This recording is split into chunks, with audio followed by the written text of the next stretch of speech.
Companies block access, pharmacies say no, and you pay the price. That is why I recommend All Family Pharmacy, a family-owned business that believes in medical freedom. They give you access to more than 200 trusted meds like ivermectin, antibiotics, and even your daily prescriptions. Please go to allfamilypharmacy.com/Bill. Use code BILL10 to save 10%. Mike Slater filling in for Bill O'Reilly on this Thursday, thinking about, of course, the horrible shooting that took place in Minnesota. There's a very important distinction between the Christian and the post-Christian or postmodern worldview. The culture that the postmodernists have created today, that most people believe this, many Christians even believe this, says that humans are born good. And also, everything is naturally perfect. Therefore, if something bad happens, there's some catastrophic breakdown in the system. How could this have happened? But the Christian worldview says that after the fall, this is a broken world. After the fall, there is death, there's pain, there's tears, there's shame, there's suffering, there's decay and sickness and violence. The very first brothers, one of them killed the other.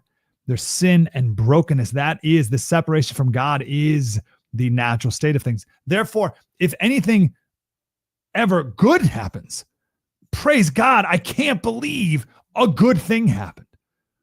Do you see the difference? I mean, that theological difference is huge. Christians think that the world is broken and people are sinners, and therefore we're grateful when a good thing ever happens. Progressives think that people are born good and the world's perfect. It's a utopia. And if anything bad ever happens, well, there's some major malfunction, which can usually be fixed with some sort of bill from Congress. Congress is their higher power that we must appeal to. This worldview difference is fundamental and will send you down two completely different trajectories in life. Homeowners, when is the last time you checked your home title? Scammers are targeting your equity with just a single forged document they file at the county. So don't wait until it's too late. Find out if you are already a victim today. Please go to HomeTitleLock.com and use promo code BILL to get a free title history report, plus a free trial of their $1 million triple lock protection. Mike Slater from Politics by Faith, filling in for Bill O'Reilly. More analysis later on. From the Michaels Flooring Outlet Weather Center. Temperatures ticking just a little higher today and Friday, but still cooler than normal for late August, and humidity is still comfortably low. It's a mixture of sunshine and cloud cover today, up to 84 with a light west-southwest wind. Into the 70s this evening and mostly clear, and then down to 62 for the low early Friday in St. Louis. It's 86 and partly cloudy Friday afternoon. Holiday weekend continues to look great with lows near 60, highs in the low 80s. From the First Alert 4 Weather Center, I'm meteorologist Matt Chambers. Coffee? Check. Partisan hack talking points? Nope, not here. This is Mike Ferguson in the morning on NewsTalkSTL. You got any big plans for Labor Day? Well, we're almost there. Labor Day weekend coming up. And that's, of course, a time when the left generally tries to claim the holiday and say, see what the Democrats have done for the working people. Well, how has the Trump presidency version 2.0 been for working people and Republican control of Congress? At 8:35 today, Mark Mix, our friend from National Right to Work, is going to be with us, and let's go through the facts and see how things are going and how they're stacking up. Hey, good morning, happy Thursday. Mike Ferguson here. Some of the big news that's happened this week. President Trump in the White House saying that he wants to bring in 600,000 Chinese college students into American colleges and universities. How do you feel about that? There's been a lot of pushback on social media from those in the MAGA movement and basically in Republican circles. And we had a pretty interesting discussion about that on yesterday's show. Here's how that went. All right. This is, I think, got a lot of folks, particularly in the MAGA movement, in a bad spot or in an uncomfortable spot. You look at the headlines right now, and that That is basically President Trump saying, I want to bring 600,000 new Chinese students into the U.S. And I saw those headlines that happened yesterday. President Trump says he's bringing 600,000 Chinese students. I'm thinking, it sounds like media going after him again. Yeah, I mean, and that's honestly, that's been my automatic reaction to all media reports about Trump, is because about half the time they were always, they're going, It's just an attack. It's an attack. Yeah. They're trying to take things out of context or blow them up beyond proportion. But lately, there's been some stuff where it's just like, no, he did that. Okay. And I don't like it. Yeah. So here's what's happening is that the president is getting some backlash here. Greg Clugston from Town Hall has the story. After previously announcing a crackdown on foreign college students, President Trump is open to the idea of hundreds of thousands of Chinese students enrolled in U.S. universities. I like that their students come here. I like that other countries' students come here. However, Trump supporters, including Congresswoman Marjorie Taylor Greene, former advisor Steve Bannon, and far-right activist Laura Loomer, all rejected the idea of welcoming more Chinese students. Greg Clugston, Washington. And may there come a day where we never pay attention to Laura Loomer. Yes, she's insane. Why did they not her? Not her. Anyway, look, there's so many of us, I think, who have the same reactions. Like, whoa, what are you talking about? And I'm glad for that. But like you said, this poses another question to the loyal MAGA base, right? Yeah. It's like, are you going to go with him on this one too? Well, and here's the context of what he said, because a lot of what he says gets taken out of context horribly just to attack him. But here's actually what was said, and you're going to hear a little voice in the background. That is the translator talking to the folks from China who were in the meeting there. It's a very important relationship. We're going to get along good with China. I hear so many stories about we're not going to allow their students, or we're going to allow their students to come in. We're going to allow, it's very important, 600,000 students. It's very important. But we're going to get along with China. But it's a different relationship that we have now with China. It's a much better relationship economically. Okay, so I'm looking, for instance, at Newsmax. Their article, the headline is Trump faces MAGA backlash over increase in Chinese students. Are you feeling like you need to push back? I'm a conservatarian. I'm a conservative guy. I'm not really a MAGA guy. MAGA has been a very effective populist movement. Obviously, I'm not bashing MAGA, but I'm just more in the conservative and libertarian camp on this. So, especially for those of you who are part of the MAGA movement and have basically put Donald Trump into the position that he's in now, how do you feel about this announcement that he wants to essentially double the number of Chinese students in U.S. colleges and universities? What's your take on that? 314-912-1019, or send us a note, obviously, on social media. Now, keep in mind, the current level of Chinese students is somewhere just under 300,000. So I think at the last count that I saw was about 277,000. I saw another one that said 283,000. So it's been hovering somewhere around there over the last a few years. So he's basically talking about doubling the number of Chinese students we already have spread throughout our various colleges and universities. And by the way, they tend to be the top tier colleges and universities, and those are spots that are limited by necessity. So therefore, they would be displacing an extra 300,000 American students. 600,000. Yeah, an extra. Oh, an extra. Yeah. 300,000 American students. So yeah, that's a problem for me. Yeah, I'm trying to word this in a way that's not going to get me in trouble with too many people, but I'm an American first guy. And one of the core principles of America First is no immigration without assimilation. I mean, that's quite literally, I know when it comes to like, well, let's get the illegals out, of course, but also we need to do more to vet the people coming in. And I think in the case, so let's compare this to COVID real quick. President Trump wanted to shut down international flights from the areas that were having the spikes in that. And if he was allowed to do it, he got a lot of pushback for doing that. But if he had been allowed to do that, then potentially this whole pandemic could have been circumvented. I think when you have something, it's not a physical virus, but it's a mind virus, and it's from a country that requires their people. They vet them. They say, here, if you're going to go here, you need to be able to report to us. Here's the technology you can use. Everything about the CCP is about controlling people and spreading their agenda. If we say, hey, why are we allowing people that are continually and routinely found to be spying on us, trying to access classified documents, taking secret technology, and engaging in cyber warfare against us? We don't need that to be, especially in our education system where we have so many vulnerable young teenagers. We also are in a race for AI dominance, which will determine the future economy and the future everything on this planet. Yeah. Who are we in a race for AI dominance? We've got one major opponent. competitor. So from an economic perspective, and even to some degree a security perspective, why are we training our opponents? Yeah, seriously. I mean, are there any limits on, okay, you want to come in and you want to study biology because, China needs more pediatricians? Okay. I guess. Or are you coming in and you want to study IT and how it relates to nuclear technology? Right. Maybe we should think twice about that guy.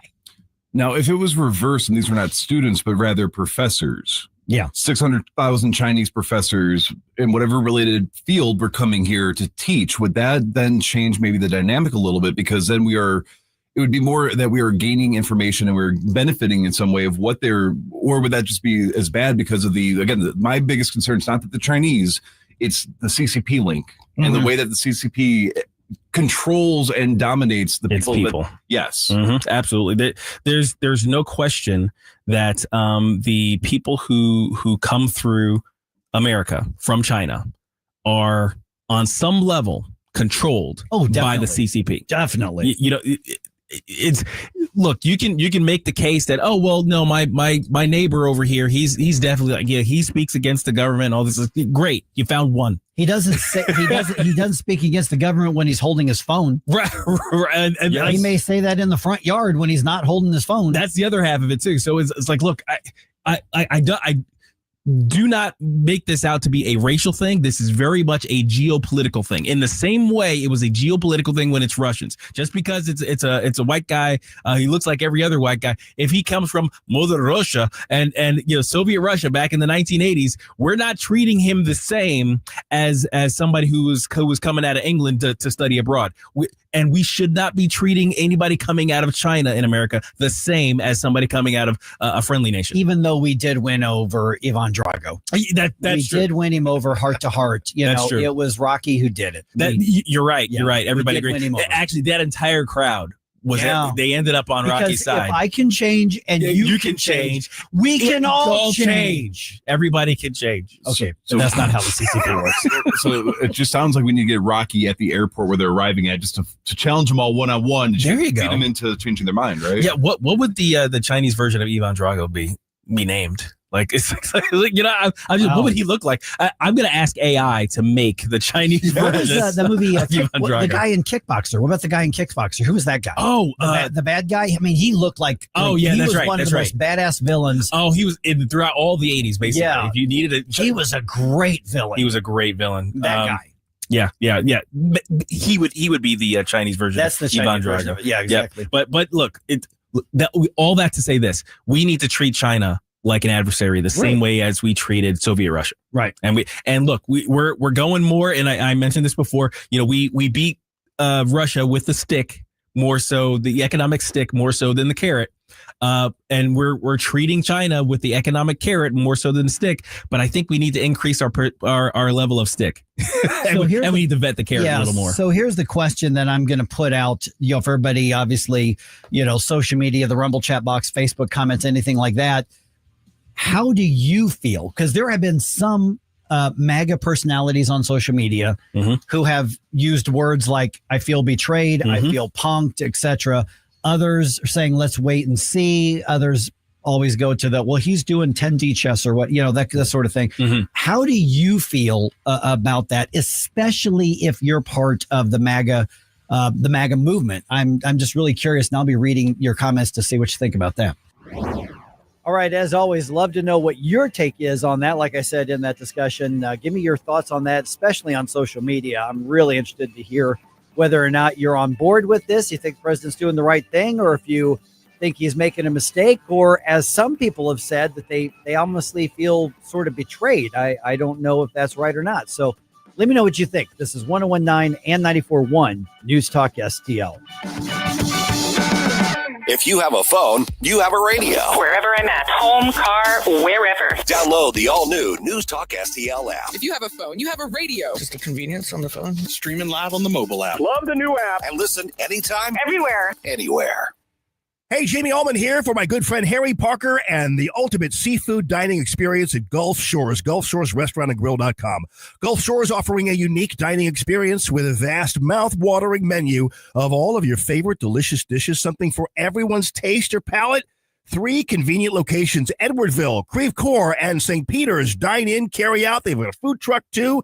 Friendly staff, looking forward to seeing you, making your dining experience one you will remember. Gulf Shores RestaurantandGrill.com. JC's Wayback Machine. This week, we salute the working men and women of this country with lots of tunes about work. They call him the hardest working man in show business, Jay Leno. Back in 1984, he was in our studios on a Saturday morning before anybody knew who he was. You'll hear that. Plus, great tunes from the 90s, 80s, and 70s. Not the ones you hear on St. Louis radio all the time. And it's all brought to you by the Weber Automotive Group. It's JC's Wayback Machine. Every Saturday night, 6 to 9. News Talk STL.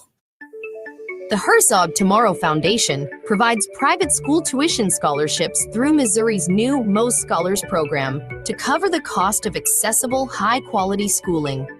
Hi, this is Myella Esser with the Herzog Tomorrow Foundation. Our private school tuition scholarships wouldn't be possible without the support of generous Missouri taxpayers. If you're a Missouri taxpayer interested in redirecting your tax dollars and sending them to Missouri students in need of a better education, please contact me at herzogmostscholars.org. Better education for students creates a better tomorrow for all. Learn how you can help provide a better education for Missouri students at herzogmostscholars.org. That's herzogmostscholars.org. Also, sign up for The Lion, an initiative of the Herzog Foundation that carries articles covering a wide range of issues facing American families and culture. herzogfoundation.com. That's herzogfoundation.com.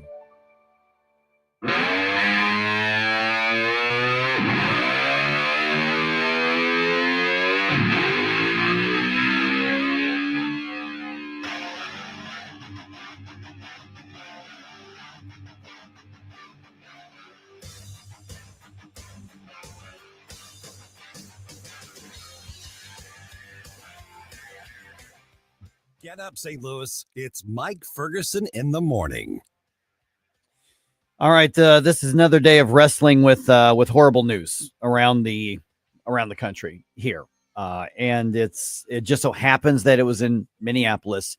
You know, I say it just so happens, although Minneapolis and Minnesota seem to have gone out of their way to create the incubator that would cause a tragedy like a maniac man murdering children, when that man's delusions were on display for everybody, but they were affirmed. Okay, so I'll just warn y'all right now. I'm going to say some stuff today that's going to piss off a lot of people. Okay, we have to get real.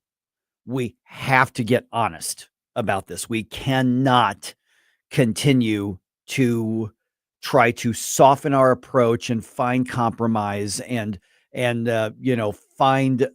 a way to affirm things when we have such a pattern. There is a clear pattern that's happening right now. So let's talk about how we talk about this so-called trans. And first and foremost, we need to stop legitimizing those terms. Okay.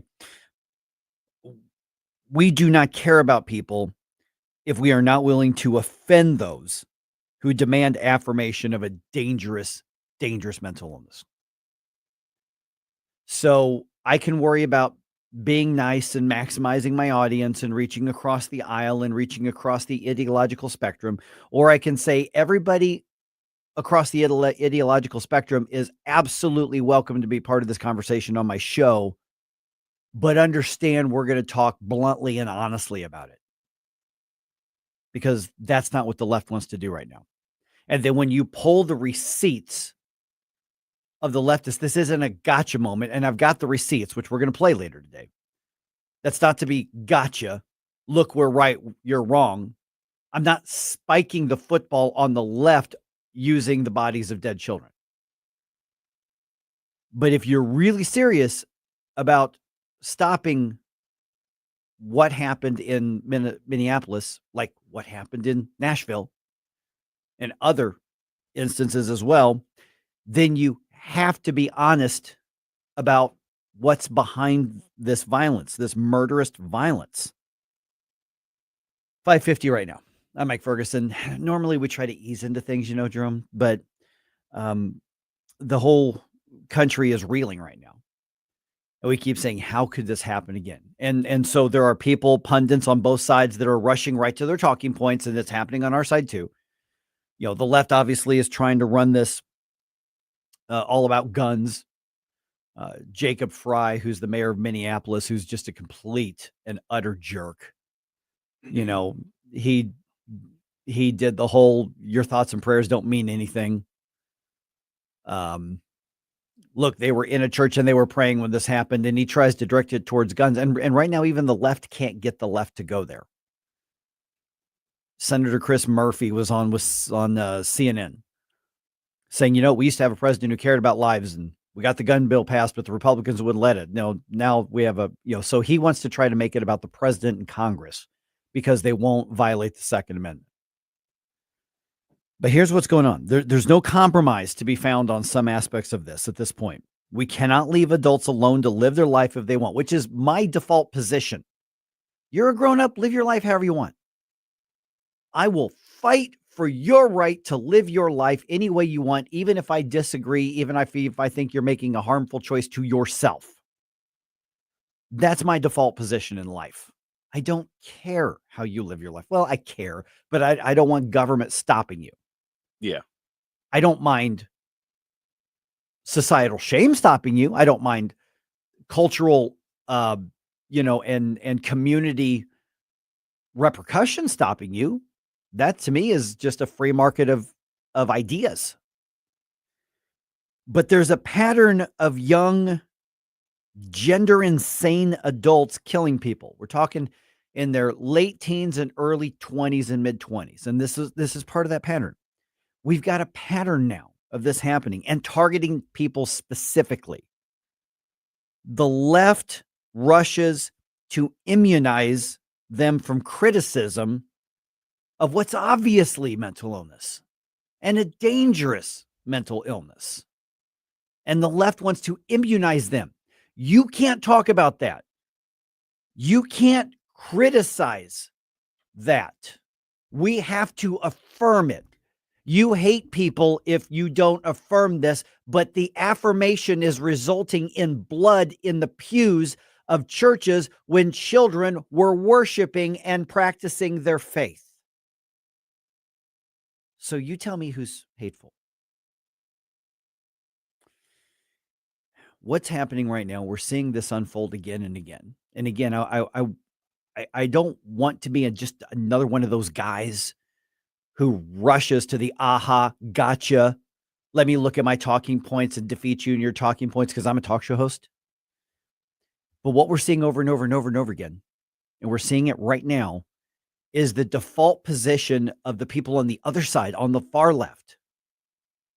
They are rushing to protect their ideology instead of being honest about what that ideology has done to people.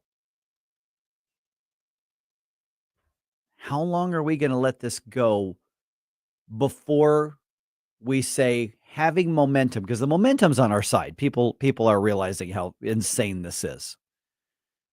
But that momentum turns into a complete wholesale rejection. That means rejecting everything the left has captured. That means rejecting much of the medical establishment that has tried to buy into this because of political pressure. That means rejecting the college and university and academia. That means rejecting K through 12 public education. That means rejecting the churches that have the rainbow and trans flags. That means standing up and rejecting all of these things, saying we're not going to have the conversation on your terms anymore. We're going to talk instead about how are we going to fix this and undo the damage that you all have brought to communities and to our society and to our culture across this nation and in many ways across the world. But I'm worried about us. The other countries can worry about themselves. We have to put a stop to that. And I'm talking about that has to mean we stand up and reclaim our culture. I'm not even talking necessarily about the politics of it all. Republicans are going to run fundraisers based on this and try to capitalize. That's what they do. That's what politicians do, whatever. I'm talking about standing up in your office place, standing up when you're confronted with this at some grocery store. I'm talking about standing up in a social setting. I'm talking about standing up everywhere, and it's going to be uncomfortable at times. But is it worth it? There's a saying that the only thing necessary for evil to prevail is for good people to stand back and do nothing. And I think that is pertinent to your point is, have we become a society where when we feel like we have an intellectual or moral victory over somebody, we can pat ourselves on the back and gloat about it, but we don't actually take the steps necessary to disperse and dispel and rid out the evils of our society and actually take that action and stand up to it. And I think that is largely being on full display as we continue to experience tragedies and see the decline of the youth and all that. We can sit here all day and say we have the data and the academia and everything factually correct on our side, but now how do we go and we do the actions, we take the works, we go forth and we demonstrate that and we live a more righteous life. Yeah, and stand for truth. That's what's so bizarre is that before the left captured all of these institutions, they all claimed to be in a pursuit of truth. And that's one of the things that we used to keep as much of our communities and our society as moral as possible, because you can't truly defend freedom without some sort of virtue and morality. But that doesn't mean any particular denomination or religion, but you have to be pursuing some kind of truth to do that. And they've all abandoned it. And Jay Monty on Rumble pointed out, yeah, don't forget the media. Yeah, without a doubt. They don't pursue truth anymore, certainly morality. So we've got a lot of different aspects and angles to cover on this just ahead here on 1019 94.1 News Talk STL.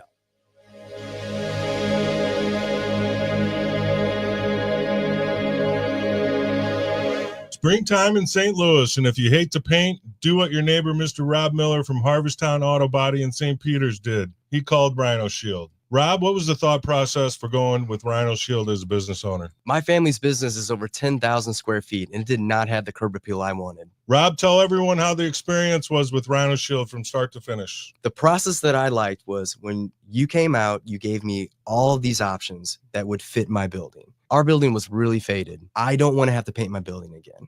25 years is a long time to not have to worry about the outside maintenance of your building as far as paint. That's a no-brainer. That's why Rhino Shield worked for me. Are your neighbors jealous? I would be if I was them. Thanks, Rob. Now it's time to call 877-25-RHINO, 877-25-RHINO, or 877-25rhino.com. Genius. Don't paint, don't Rhino, go Rhino Shield. Never paint your house again. Rhino Shield.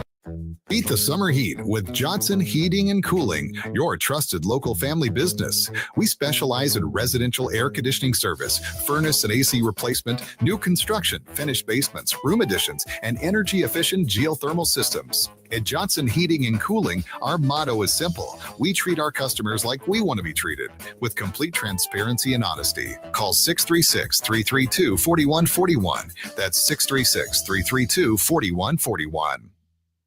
Hey, Jamie Allman here for O'Fallon Family Floors, O'FallonFamilyFloors.com. Brian and his team, they're just amazing people. They're so proud of their operation. Pride in every installation. You can see that in the Google reviews. Pride in the great quality, pride in the great pricing, pride in the great variety, and pride in the fact that you can go into the store right off of Highway K at O'Fallon, or the store will come to you. That's the promise of O'Fallon Family Floors, O'FallonFamilyFloors.com. KLGY HD3 Clayton, K270BW Bellefonte, KNBS Bowling Green. This is News Talk STL at 1019, 94.1, and always streaming at NewsTalkSTL.com. Breaking news this hour from Town Hall. I'm Rich Thomason. At a vigil last evening, mourners wept and they prayed for the victims of the church school shooting in Minneapolis. 2 children killed, 17 people wounded in the attack on a chapel and Annunciation Catholic school. Archbishop Bernard Hebda says he found hope in the actions of the youngsters as bullets shattered the stained glass window. The young children spoke about how their classmates or the other students in the school were so attentive to their needs and even tried to shield them at those moments of greatest need. The gunman, identified as Robin, formerly Robert Westman, once attended the school. Police say he died of a self-inflicted gunshot wound.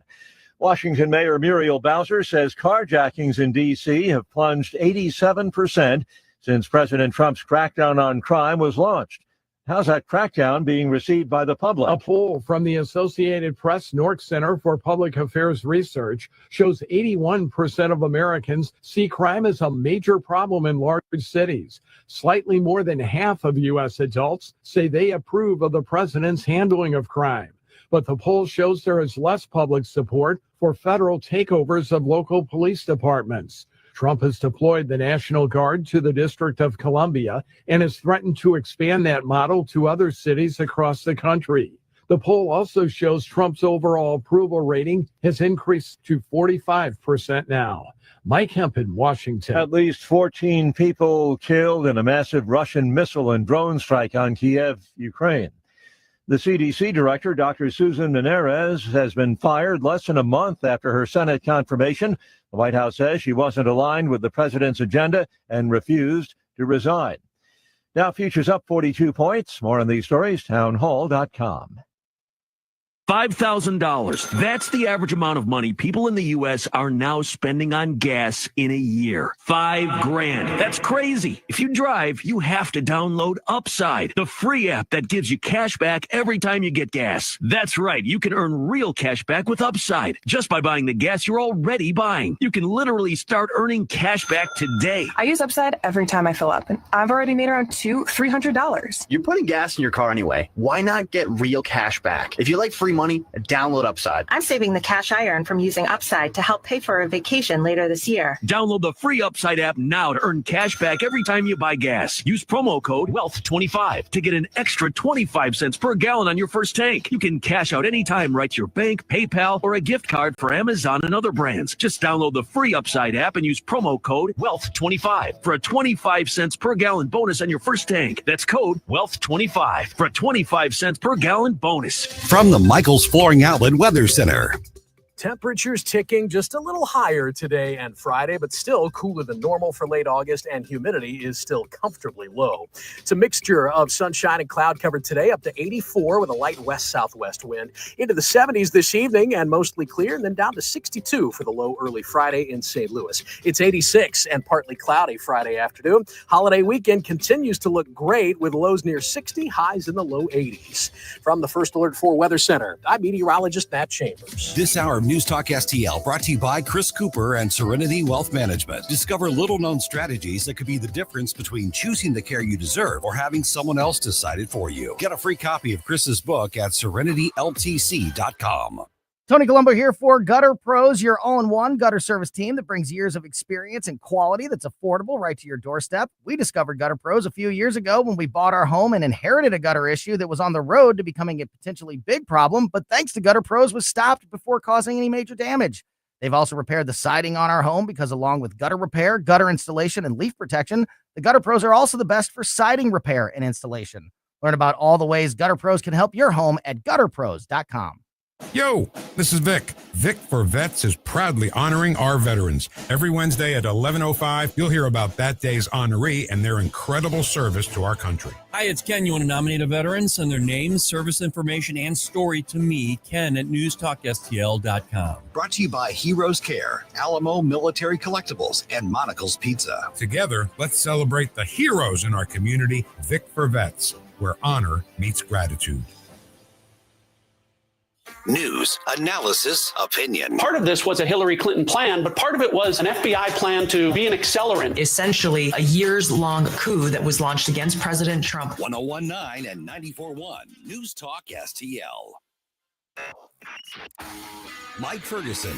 What were you thinking? Mush for brains. Gabe Phifer. You're here illegally. Go home.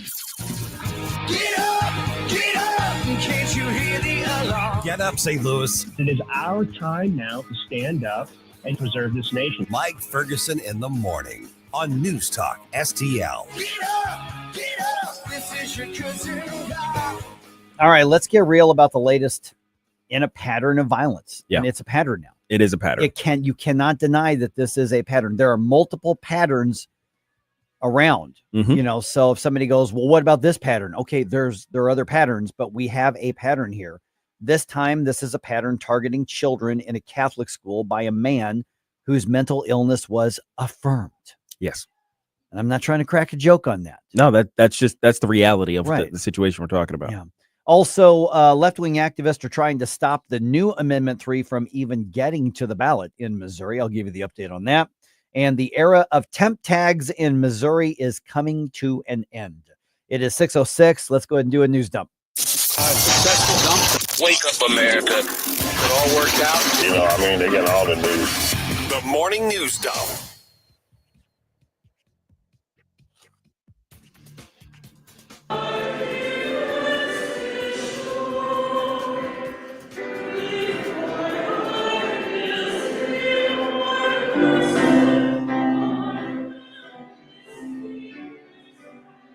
All right, people gather in mourning after 2 children were killed and 17 others injured in a shooting at the church at Annunciation Catholic School in Minneapolis.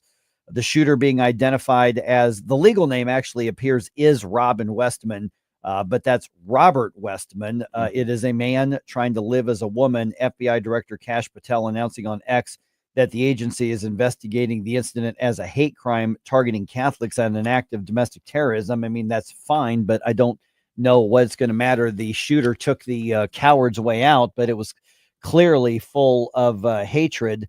But you've got a situation now where another of the gender confused snapped and targeted people of faith. Yes. I mean, there's a clear pattern. There are certain medications that are associated with this, because one of the side effects of taking certain hormone, supplements and things like that, hormone injections, is basically this type of ideation. Right. Exactly. All right. The school's principal, his name is Matt DeBoer, spoke to reporters thanking teachers and students for protecting each other when the shots were being fired. Within seconds of this situation beginning, our teachers were heroes. Children were ducked down. Adults were protecting children. Older children were protecting younger children. And 3 weapons were taken from the scene. One handgun, one rifle, the one that was used to fire most of the shots, it appears. There was a 3rd weapon. I've read that it was a shotgun, but I've read it was a second rifle. But there were 3. There were 3 different weapons that were taken from that scene as well. So we're going to cover a lot of the different aspects of this because there's a lot to unpack here. Yeah. But if we're not brutally honest about it, we don't have any chance of stopping this. But before you can stop somebody from pulling the trigger, we have to recognize that we have to stop the ideology and we have to stop the affirmation of a dangerous mental illness that's become a social contagion. I mean, while the left continues to push to legitimize and affirm this gender-based mental illness that the shooter apparently embraced, There's a new look and a new report that shows it may back up claims that the dysphoria is a social contagion. Here's the story. Some critics of transgenderism have suggested it's really just kind of a fad, and a new study from the Williams Institute at UCLA might support that idea. According to the research, 75% of all Americans who claim to be transgender are under the age of 35, and most of them are actually teenagers. Meanwhile, about 25% of Generation Z, people ages 13 to 28, identify as LGBT. Percentages drop sharply in older generations. Okay, that's why I want to remind you, we're going to get into this a little bit later because I've got some other news I want to cover here, is that when we talk about left versus right, we talk about conservatism versus leftism, we talk about Marxism versus free market. This isn't just about numbers on a spreadsheet, folks. Yeah. This stuff, it's hard to not accept the reality of what we're seeing. Mm-hmm. You know what I mean? It's like I recognize patterns. It's just you can't dissociate what we're seeing in terms of the actions, the things, the consequences in our society, and the ideologies that have a direct connection to them. Yeah. All right. We're going to come back to this very shortly here. All right. Just days after taking a 10% stake in Intel, President Trump now saying he wants the government to pursue similar investments and ownerships in other major companies. Come on. Yeah. Creating a new model for how government engages with big business. Yeah. By assuming the ownership of the control of the means of production. Yeah. That's not a new model. That's an old model. We've seen how this ends. Please don't go down this road. Right. My goodness. Treasury Secretary Scott Bessent was on Fox Business's Mornings with Maria. He says more deals are coming, and he argues it's going to be good for us. President Trump is going to be the only president in modern times who creates assets for the American people rather than debt. A lot of Republicans saying rightly that this moves us closer to socialism. It definitely undermines the free market. Oh, absolutely. That's not just closer to socialism. That's pretty much just codifying a socialistic mindset in the federal government. The federal government should not own these things.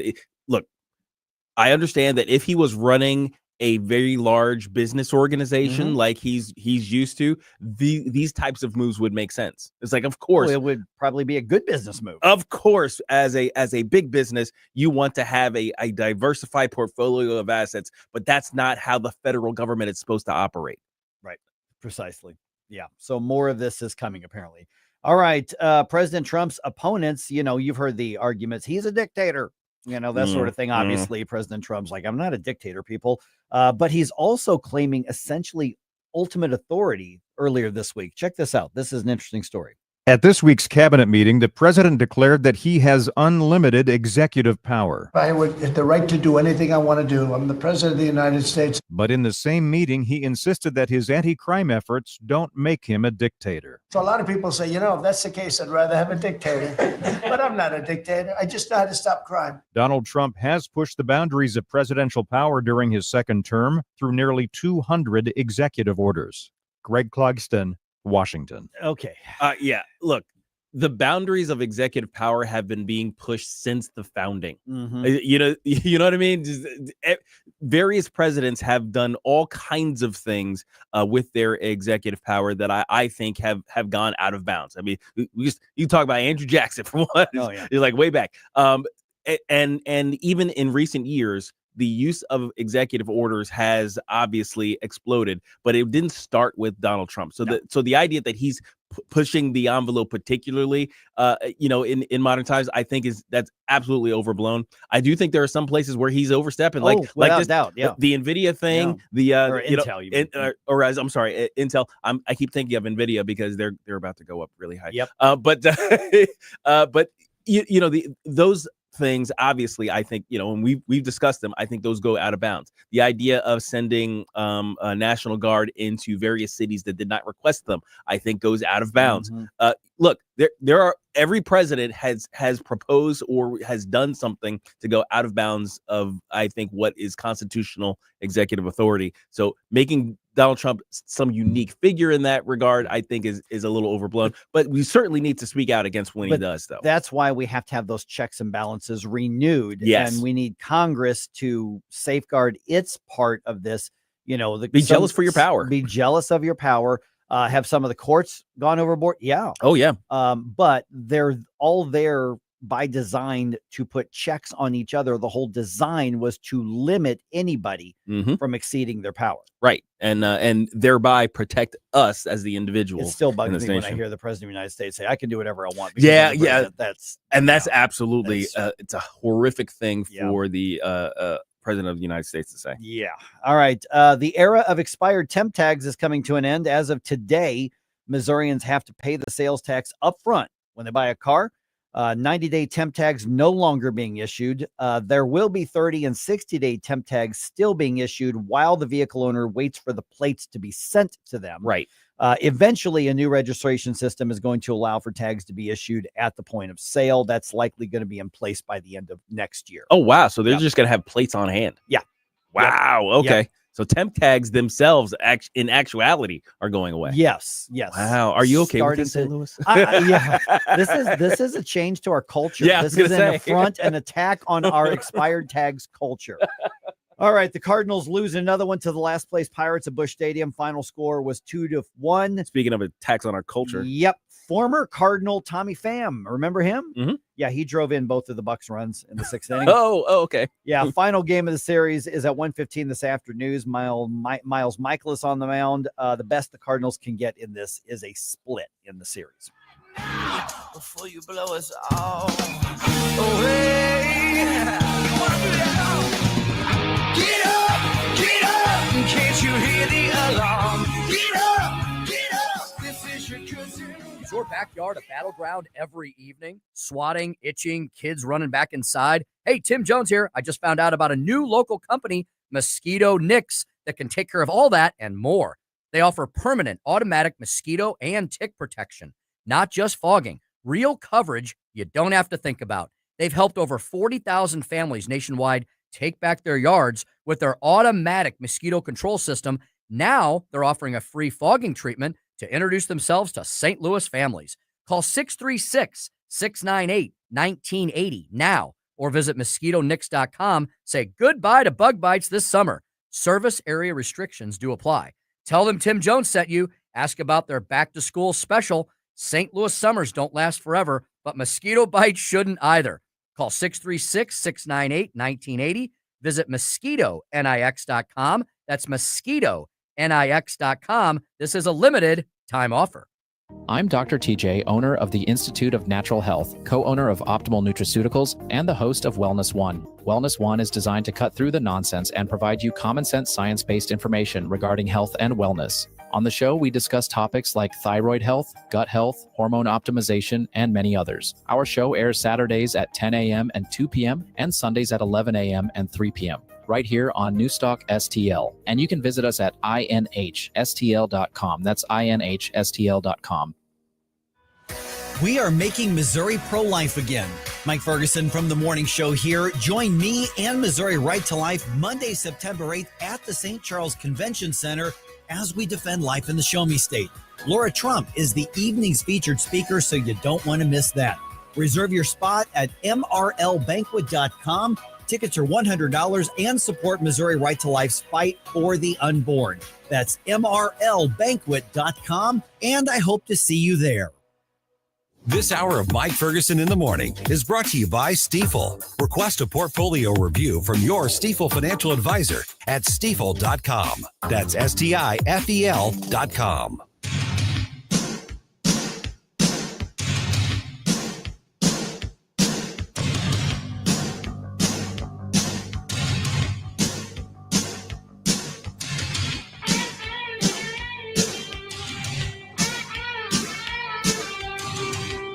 I love that you're starting your day off right with Mike Ferguson in the morning. It's your boy Joe Pags. Talk to you tonight. But now let's get back to Mike. All right. The new Amendment 3 is not a sure thing yet. I'm not even just talking about winning the election, but it might not even be on the ballot. That's the legal fight that's going on here. 6-19 right now. Leftist extremists are fighting in court to stop voters from deciding on this. You know what's fascinating is when you read the media coverage of how the media is basically doing mental gymnastics or playing a game of mental twister, trying to not show how completely biased they are and how completely unobjective they are on this. Oh, they're desperate. They're desperate. It's ridiculous. So here's what's happened. We told you the lawsuit was filed on this, but arguments were heard in Cole County Court on Wednesday. So here's what's going on is the ACLU is suing to stop Amendment 3 from being on the ballot. The new Amendment. The new Amendment 3. Remember, ACLU is a supporter of the old Amendment 3. And so they have sued, and they are saying that the new Amendment 3 violates the state constitution because it includes multiple subjects. Oh, where they're doing okay, right? All right. But here's the thing: is the old Amendment 3, which they were big supporters of and defended, did the exact same thing. And what's at issue is the gender stuff, right? Because the new Amendment 3 would essentially affirm, I'm using that word unironically, Missouri's law that prohibits children from being chemically or emotionally or surgically mutilated in the name of the ideology. And so ACLU is basically doing you're talking about trans stuff, but Amendment 3 is supposed to be about abortion. That's more than one topic. So therefore, this shouldn't be on the ballot because it violates that. But remember, the old Amendment 3 did the exact same thing. And they argued the trans stuff is about reproductive health. Right. And so therefore, it passed the muster with the courts. And now the exact same people are arguing that, well, the trans stuff is different. They're arguing the exact opposite. Right. Now they're arguing the exact opposite. And I'm reading this article from the Missouri Independent, written by their reproductive health reporter. Oh, gosh. That's right. They have those. They have that. Yeah, that's who wrote it. Covers reproductive health. And by the way, Missouri Independent, you can follow them on Blue Sky. But here's one of the articles, or here's one of the paragraphs on this. Chuck Hatfield, an attorney with Stinson LLP representing the plaintiff on Wednesday, argued that the inclusion of gender-affirming healthcare ban was ballot candy meant to win over more voters, but is a separate issue from reproductive health care. And then skipping down a little bit, Chuck is quoted as saying, "You can't say to people, here's a proposal whether the Chiefs should stay in Kansas City and to ban crypto," meaning two completely different things. So they're that unrelated. Okay. Right. All right. Yeah, they're saying, okay. Yeah. So, but what's interesting is when they say, well, this is ballot candy just meant to win over voters, I think they're acknowledging that's an 80-20 issue. This is a big issue. So they snuck that into the old Amendment 3 that essentially not only completely radically undid any health or safety measure in abortion clinics, in addition to making Missouri probably the most radically pro-abortion state by our state constitution, but they also snuck in the basically assimilation of some sort of right to get that gender stuff mutilated done, arguing that it's reproductive health. But when the pro-life side puts that into a more reasonable context, well, that was a separate issue. Right, exactly. So this shouldn't be on the ballot. And what's funny is when you look at the media's framing of all of this, Gabe, is they're saying Missouri lawmakers are trying to overturn the voter-approved Amendment 3. Lawmakers are putting it back on the ballot, right, so that voters get a second chance get a second swing at this now that we have some of the truth exposed on it. Yeah, it's always fascinating to watch the left kind of trip over itself trying to find arguments to defend itself, because I've always said this, that leftist arguments are inherently self-destructive, and if you examine them at any length, you're going to find that they kind of generally implode under the weight of their own illogic. So what you end up having to do then, if you're going to defend leftist ideology or defend leftist policy, things like that, is you're going to end up arguing against what you said last year. For very, very often, you're going to find yourself arguing with yourself.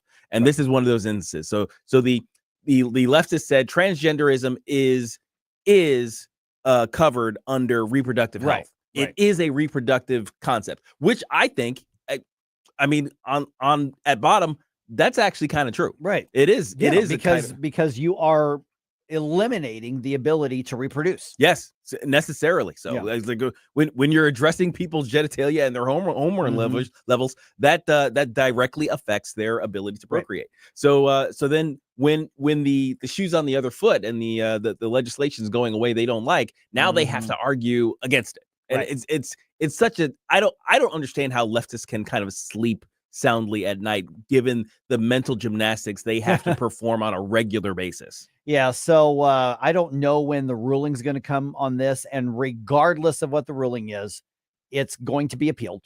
Yeah, clearly, yes. By whichever side, it's going to be appealed.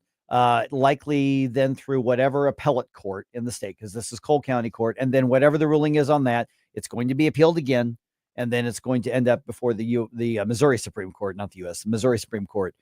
The culture of Missouri courts for decades has been to take a hands-off approach to things on the ballot. Right.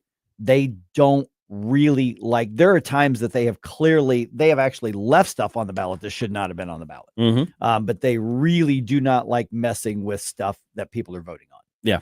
So in the end, my guess is that this is going to stay on the ballot. However, the courts do love getting rid of conservative ballot language. Oh yeah, they love to tilt it in favor of the left. They will rewrite it at the drop of a hat, and then you'll just have to accept what their rewrite says. Right, and that's why we need to get people to understand new Amendment 3 good, old Amendment 3 bad. Yes, so that's where we need to kind of be doing the preliminary work now. We need to do a much better marketing job than Cracker Barrel did on this. That's right. Yeah. Oh man, I didn't think of it that way. Yeah. So branding is important. It matters. It matters. Which is why you should be saying new Amendment 3. Absolutely. New Amendment 3. Good. Yeah.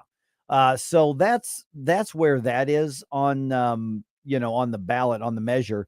By the way, speaking of ballot stuff, I have been trying to we were told yesterday the Missouri Scout is reporting that the governor is going to call a special session, but he's not going to announce it till Friday and possibly call it as early as next week, like next Tuesday. Yeah, it's coming. So I've been doing a bunch of digging after the show, and I'm contacting, folks around the state. Basically, the governor's office has been remarkably mum on this. The reporting is that he's going to call a special session to do the redistricting because President Trump's basically telling all Republican states to do that. And then also include the initiative petition reform in that special session. There's also reports that the governor has not said anything one way or the other about that. And this is all speculation. I don't know whether the governor is going to make this call or not. They've got a veto session coming up next month, which is constitutionally required. Even if they don't override a single veto, they still have to show up for it. So it makes sense that if there's going to be a special session, you do it when they're going to be there anyway to save money, because you can do those things concurrently. Right. But the word on the street is that there are multiple words on the street. Dang it. So we don't know whether this is going to happen or not. So which word is the word? Which word is the word? Is the bird? Is the bird? Yeah. I was thinking that song is now going through my head. Yep. So word up. This is one of those areas where I saw them in concert a few years ago. Awful. Really? Awful. They're bad in concert. They were terrible. Oh, because Cameo is like 100 years old. Oh yeah, that's true. He could only like every 5 steps he had to stop and catch his breath. But he's still wearing the athletic cup on the outside, and he's like 40 pounds overweight. Oh no! It wasn't a good look. Oh no! And then he'd go off to the side and sit. We didn't even stay for Word Up. We didn't even make it all the way through there. Oh my gosh! Yeah, you can't dress that way if you have to drag oxygen. No. It's just, yeah. You got diabetes. Yeah, I saw him at. Come on. It was they were performing at a charity event for like the Matthews Boys and Girls Club thing, And I was like really looking forward because it took me back to the 80s. And like, here comes Cameo, and he's like, elephant stepping, boop, boop, boop. And you think there's a trombone should be playing? The band was pretty good. Yeah, exactly. The band was pretty good, but oh my gosh, I was like, dude, hang it up. Sorry. Oh man. All right. Yeah. Sorry, I took you down that tangent. Yeah.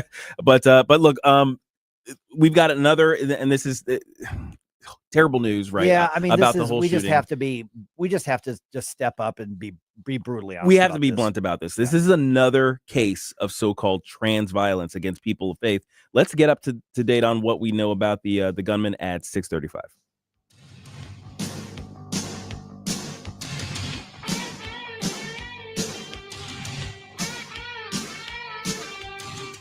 Mike Ferguson in the morning. Someone in that control room is out of control. On News Talk STL.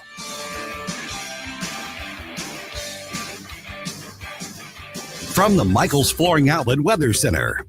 Temperatures ticking just a little higher today and Friday, but still cooler than normal for late August, and humidity is still comfortably low. It's a mixture of sunshine and cloud cover today, up to 84 with a light west-southwest wind. Into the 70s this evening and mostly clear, and then down to 62 for the low early Friday in St. Louis. It's 86 and partly cloudy Friday afternoon. Holiday weekend continues to look great with lows near 60, highs in the low 80s. From the First Alert 4 Weather Center, I'm meteorologist Matt Chambers. News Talk STL. The Hammond Institute for Free Enterprise and the Young America's Foundation welcome Steve Forbes to Lindenwood University for an inspiring evening on how free enterprise and entrepreneurship make America great. Discover how free market and small business drive innovation, prosperity, and opportunity. Thursday, September 18th at Lindenwood University Scheidegger Center for the Arts. And this in-person event is free. Reserve your tickets now at hammondinstitute.org. Brought to you by Mid-Rivers and West News Magazines. Tim Jones here from my great friends at Comprehensive Chiropractic, the premier chiropractic and sports performance facility in the region. How do I know? Simply put, they've helped me on many occasions. Here's another solution to your everyday aches and pains. The Studio Health and Wellness Center. Services include Pilates and yoga, both with certified instructors. I can also highly recommend the massage therapy, which is not an indulgence. It's a proven method of healing and restoration. Trust my friends at Comprehensive Chiropractic in Eureka. CChiropractic.com. That's CChiropractic.com. You've worked hard for your money, so protect it. Meet my friend Bob Leslie and ask about the Gain and Retain Plan. Leslie Consulting, 40 years in the St. Louis area as a leader in brokerage and risk management. Call 314-721-0066, 721-0066. Oh, and ask Bob how he was the LA Dodger #1 pick. LeslieConsulting.com. Tim Jones and Chris Arps in the afternoon. Costco announced they will not be dispensing the abortion pill at its U.S. pharmacies. Sean Carney of 40 Days for Life will explain why this sparks a major cultural shift. Tim Jones and Chris Arps. Weekdays at 4 on News Talk STL.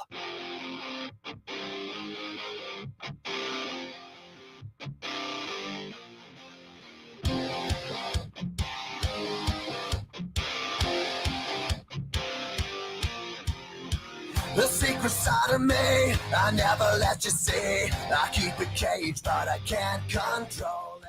Hey everyone, this is State Senator Nick Schroer. I am the host of Stand and Fight every Sunday night. Right now, let's hear more of Mike Ferguson in the Morning Show here on News Talk STL. All right, the left wants to make this about guns.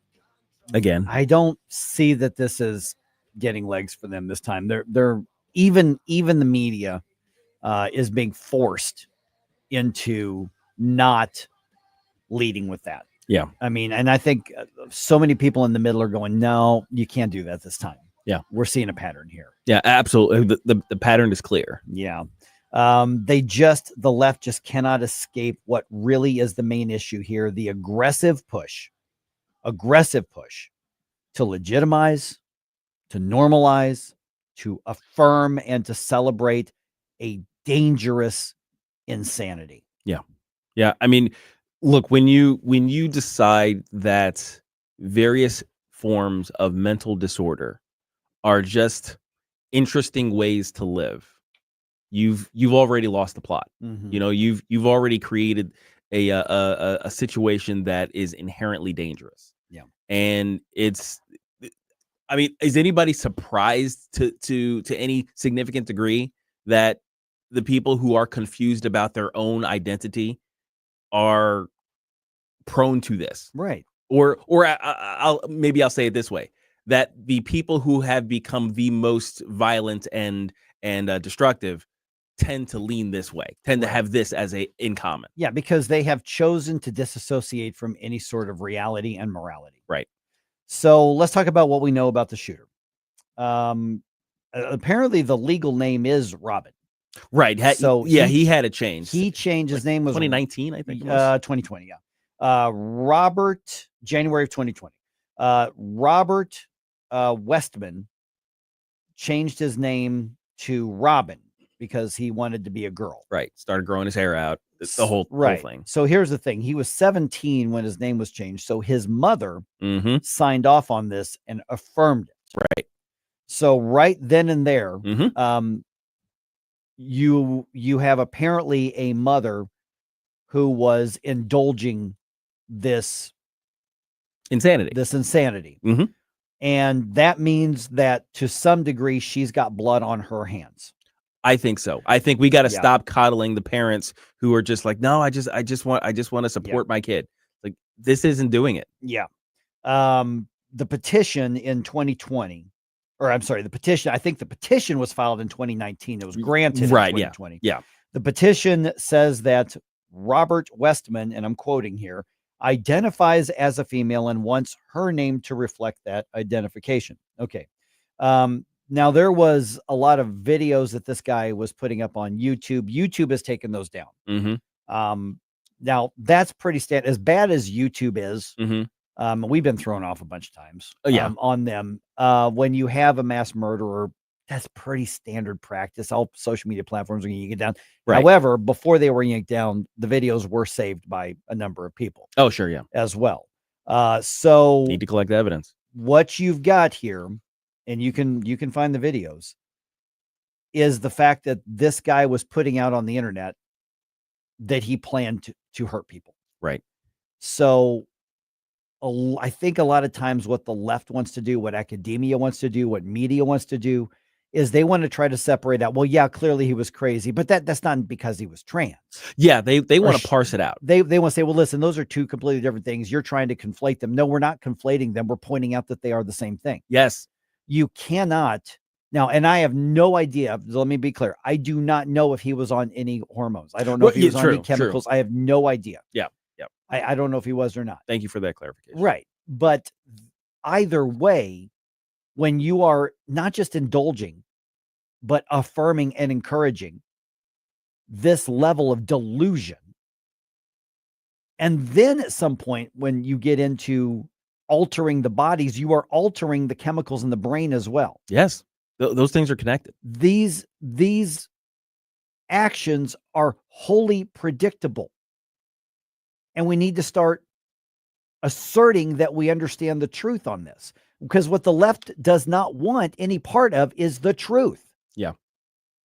Have you seen some of the defenses that have come out online? I don't know why I did this, but there was I think a Twitter account called like Reddit Lies or something like that, and they reposted a series of Redditor posts in support of this guy, just saying, you know what, those kids deserved it. Maybe if they'd stopped misgendering him and all these just the most horrific stuff you can think of to justify the killings there. And look, it's related to the ideology. Yeah. The reasoning they were given, and we're just talking about random individuals on Reddit. Now, granted, that holds its own craziness. But the thing is, all that craziness related.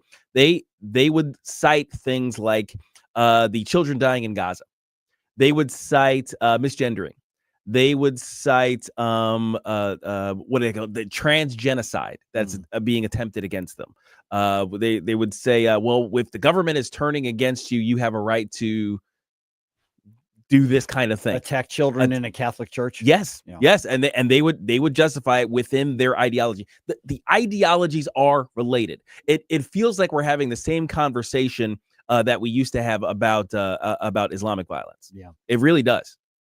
So I'm looking at this article here on this, and it's writing about the manifesto that this guy was talking about and showing on his videos on YouTube. Let me just read some of the article on this. On another page, Westman wrote, quoting, "I am feeling good about Annunciation," which is the name of this school. "It seems like a good combo of easy attack form and devastating tragedy, and I want to do more research. I have concerns about finding a large enough group. I want to avoid any parents, but pre- and post-school drop-off. Maybe I could attack an event at the on-site church," Westman wrote, according to the Post. "I think attacking a large group of kids coming in from recess is my best plan. Then from there, I can go inside and kill, going for as long as I can." And in another entry, Westman wrote, "If I carry out a racially motivated attack, it would be most likely against filthy Zionist Jews," before calling Jewish people entitled and some other words, and then added "Free Palestine." Yeah. He also talked about a final act, stating that he wanted to take out a target of a political or societal significance before dying. He's quoted as saying targets like Musk, Trump, or some significant exec, meaning executive, here as well. And then he expressed some admiration for the Sandy Hook elementary shooter, Adam Lanza, as well. So you've got every shred of evidence you could possibly find that this is somebody who is completely captured by all of the left-wing ideologies. All of it. You've got the Free Palestine, the anti-Semitism.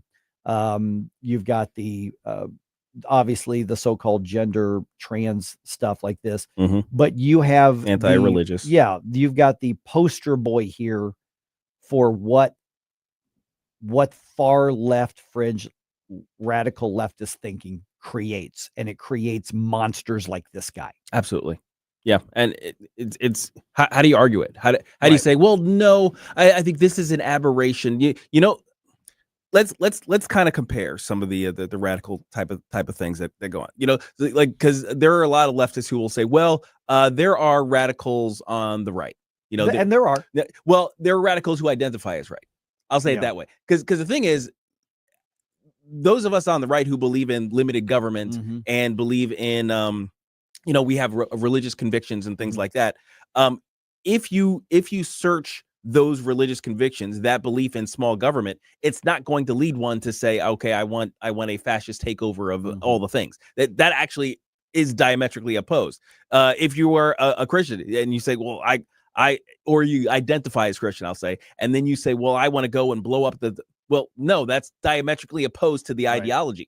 When you look at leftist ideology, there's a lot of violence there. There's a lot of hatred there. There's a lot of situational morality where it's immoral to do this, but it's absolutely moral to do this in the other context. It's immoral to kill children in Palestine, but killing children in the Catholic Church is just fine. Yeah, that's leftist. That's leftist thinking right there, and you cannot disconnect those. So it's like it doesn't compare. Even when you try to say, well, this ideology leads to, you have to prove that. Yeah, and one of the differences is, and there are fringe crazies who, you know, like you say, identify on the right. And here's the thing, though, is that we don't circle the wagons around them and try to explain them away. That's the other half of to it, too. defend an ideology. The left, as you said, there are areas now. First of all, you can find any nook and cranny of the internet to find crazy stuff. True. And people to support crazy stuff. But what you're seeing is a rush to still defend the ideology, which was clearly at the basis for this man's rage. And so we're not going to stop it unless we're ready to stand up to the ideology. Yeah. And that means being uncomfortable. Yeah, these are uncomfortable conversations that you have to have with maybe even people in your life who say, well, that's just people who want to live the way they want to live. What's wrong with that? Yeah, well, here's the thing. This is what's wrong with it. What this means is that don't go out of your way to start fights. That's not what I'm saying. Right, yeah. But for instance, when somebody says, hi, my name is, and my preferred pronouns are, reject them on the spot. You can do it kindly, but that means that every place we need to be stepping out. I went to a store yesterday and I'm buying something at the store, and the cashier there has a she/her button. Right. Well, I'm not going out of my way to pick a fight over that. Right. Because she wasn't trying to compel me to use it. And it was clearly a woman to start with. Right. But in the areas where you're being told you must comply, maybe in your workplace, maybe in some professional setting. Yeah. If we want to not just increase the momentum that we have, because the momentum is on the side of truth on this. This is an 80-20 issue. Yeah. But simply say this has to end now. That means that we don't wait for public figures. We don't wait for pundits. We don't wait for politicians. We don't wait for authors. We don't wait for philosophers. We don't wait for everybody else to say the right thing and let them win the debate. It means that we have to be ready to defend truth and morality and children on a person-to-person level. And that means, yes, I'm telling you that you may be at risk of losing friends or relationships in different settings. Just as a quiet acceptance of these moves to the Overton window have led us down this road, I think a quiet rejection can bring us back.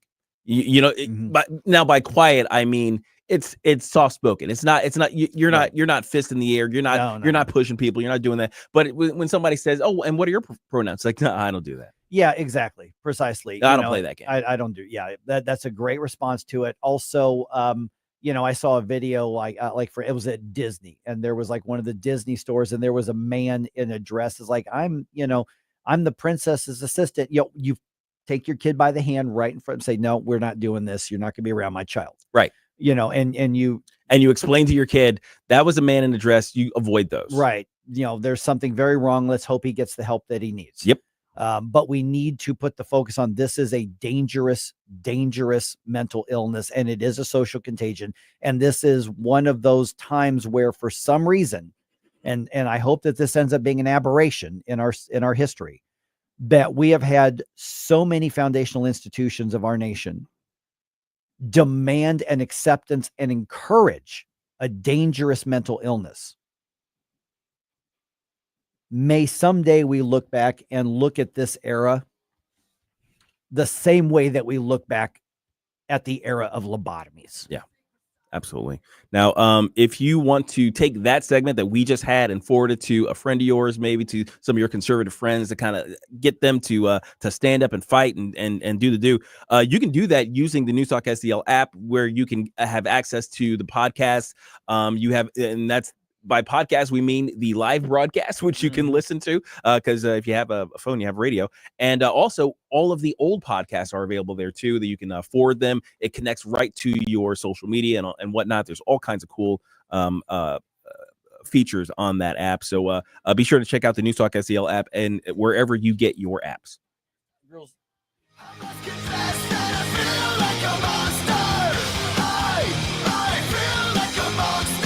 St. Louis's place to talk. Freedom of speech is one of the anchors of our society. News Talk STL. Located in the heart of St. Charles, Kevin's Guns is your family-owned destination for all things firearms. Whether you're a collector, hunter, or military enthusiast, we have it or can get it for you. From new to used rifles and handguns in every style and caliber, our friendly and knowledgeable staff is here to help educate you and ensure you make the perfect choice for your needs. Buy, sell, or browse our incredible selection at kevinsguns.net or call 636-493-1195. Kevin's Guns, where gun enthusiasts come home.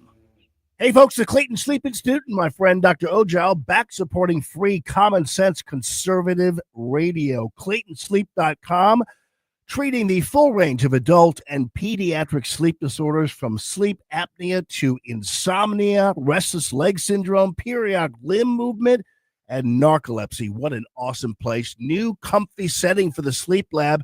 ClaytonSleep.com, 314-645-5855. Better sleep, better life. Yes, it's been really hot and humid, but fall and winter right around the corner. Tim Jones here to tell you, time to get a hold of Chad Hansen and the gang at Hansen's Tree Service for your home or your business. Grinding, land clearing, green waste recycling, tree consulting, removal, or pruning. The organic mulch from Hansen's a wonderful addition to beautify and spruce up all your landscape beds. They offer substantial volume discounts for bulk orders. And emergency tree removal. Just go to Hanson'sTree.com. That's Hanson'sTree.com.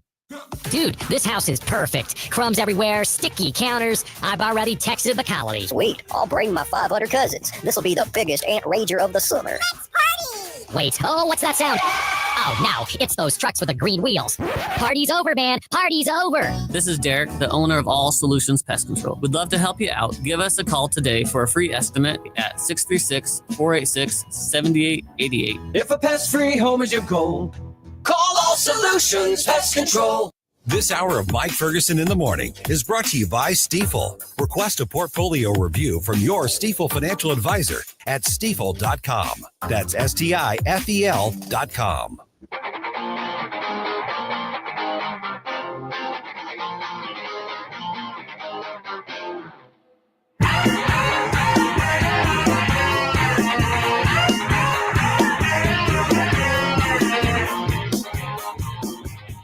Hey, Chris Arbs from the Tim Jones and Chris Arbs Show. Make sure that you're listening to our show this afternoon from 4 to 6. Now back to the Mike Ferguson in the Morning Show. All right, we've got different aspects of this news out of Minneapolis.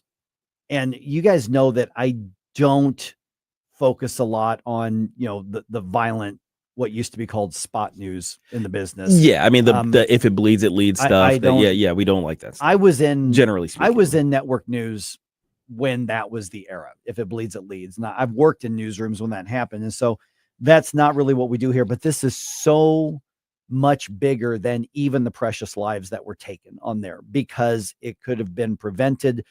And so much of what happened and what incubated this is left-wing affirmation of dangerous mental illness. And there are still people who don't want to talk about that and people who want to lie about that. Right. So let's get real about the latest pattern of violence, this time targeting children in a Catholic school by a man whose mental illness was affirmed. We're going to do that here later on in the 7 o'clock hour, but I've got the basic details for you here in a second. Also, the era of temp tags in Missouri is coming to an end, and the Cardinals have another rough night. It is 6:51. Let's go and dump some news on you here. Wake up, America. It all worked out. They got all the news. The Morning News Dump.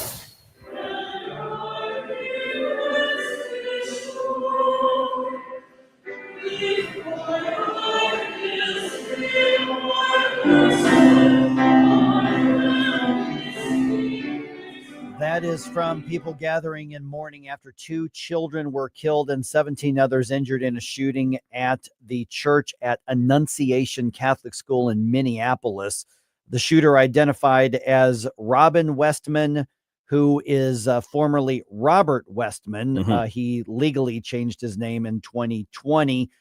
Director Kash Patel of the FBI saying on social media that the agency is investigating the incident as a hate crime targeting Catholics and as an act of domestic terrorism, which it absolutely was. However, the coward monster who committed this act killed himself as well. So I'm not sure what it is that they're going to investigate. Yeah. Well, the only thing that there is, I think, left to investigate is how this is tied to the social contagion that is the trans stuff right now. I think that is significant. And granted, there I'm sure there are plenty of people who are quote unquote living as trans who are not violent, but a lot of the violent ones are trans. So there's a connection. And I'll be real honest, we've seen enough of a pattern now, and we have to recognize what a dangerous mental illness this is.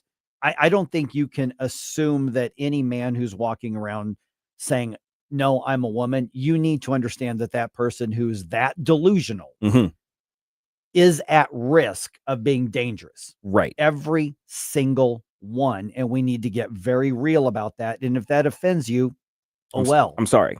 I'm not.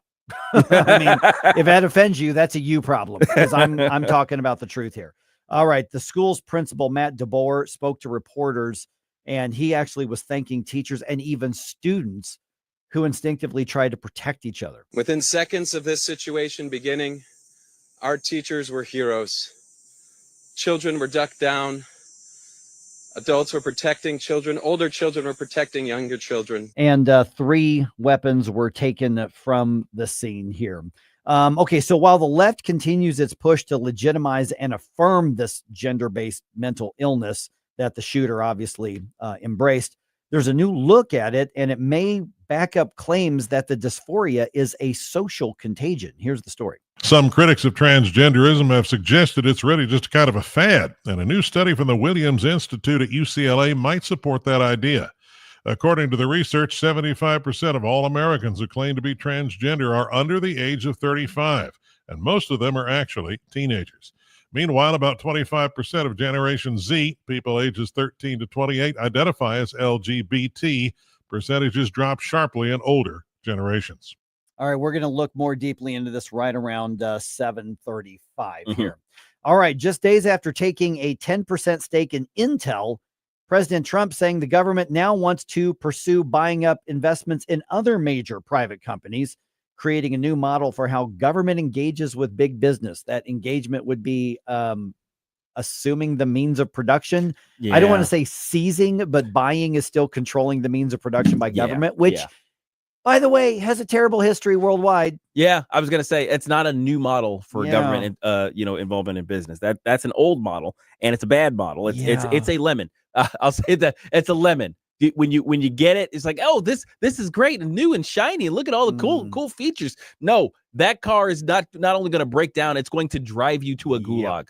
Treasury Secretary Scott Bessent was on Fox Business's Mornings with Maria, and he says more deals are coming, and he's excited about it. President Trump is going to be the only president in modern times who creates assets for the American people rather than debt. But there is pushback from a number of Republicans, particularly the conservative ones, who are saying that this is moving the U.S. closer to socialism and that it absolutely undermines the free market. Without question, it does. Yeah, I mean, we got mad at the Democrats when they would just give away money to big business, like Obama's Green New Deals and green energy boondoggles and companies that would fold eventually. That was bad. This, I think, is arguably worse. Yeah.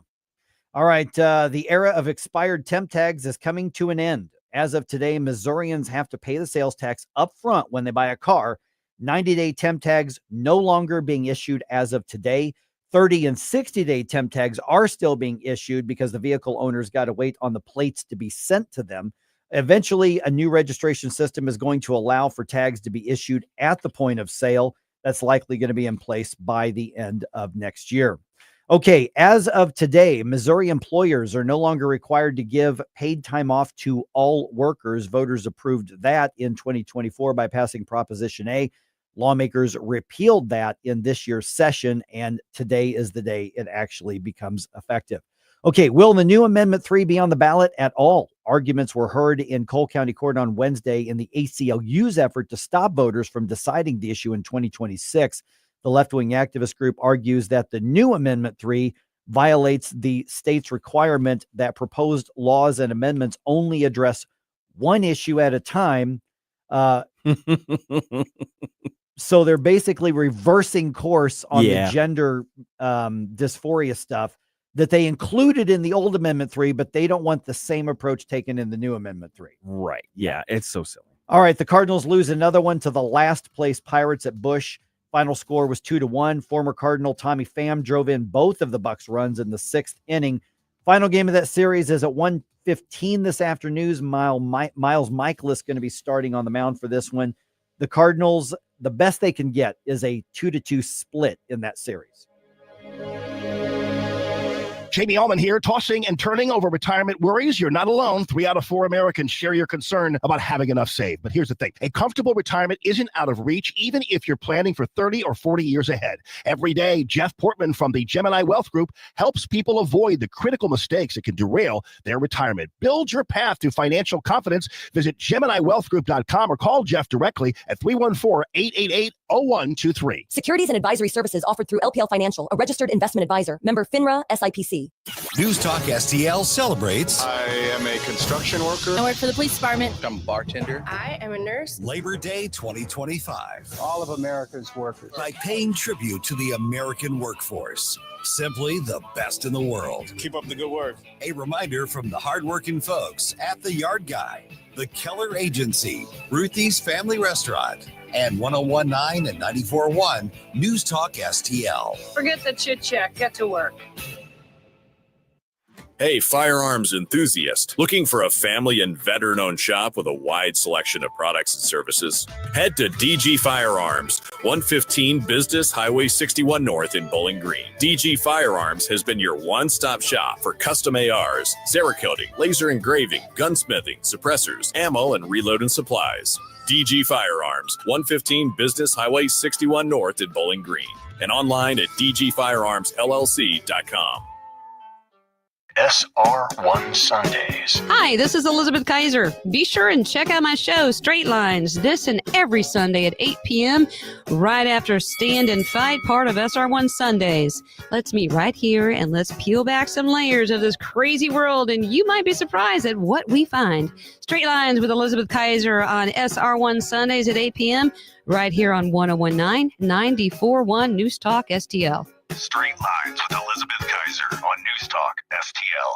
KLGY HD3 Clayton, K270BW Belfast, KNBS Bowling Green. This is News Talk STL at 101.9, 94.1, and always streaming at NewsTalkSTL.com. News this hour from Town Hall. I'm Rich Thomason. Investigators are at work following yesterday's deadly mass shooting on day one of classes at a Catholic school in Minneapolis. 2 youngsters were killed, 17 other people wounded while attending Mass. The chapel windows shattered by gunfire. Minneapolis Police Chief Ryan O'Hara identifies the gunman as 23-year-old Robin, formerly Robert, Westman. We're also aware of a manifesto that the shooter had timed to be released on YouTube. This manifesto appeared to show him at the scene and included some disturbing writings. That content has since been taken down with the assistance of the FBI, and it now remains under active review by our investigators. The gunman once attended the school, and his mother used to work there. 4 children among the victims of the latest Russian attack on Ukraine. Authorities have said a mass Russian drone and missile attack on Ukraine's capital has killed at least 14 people and wounded 48.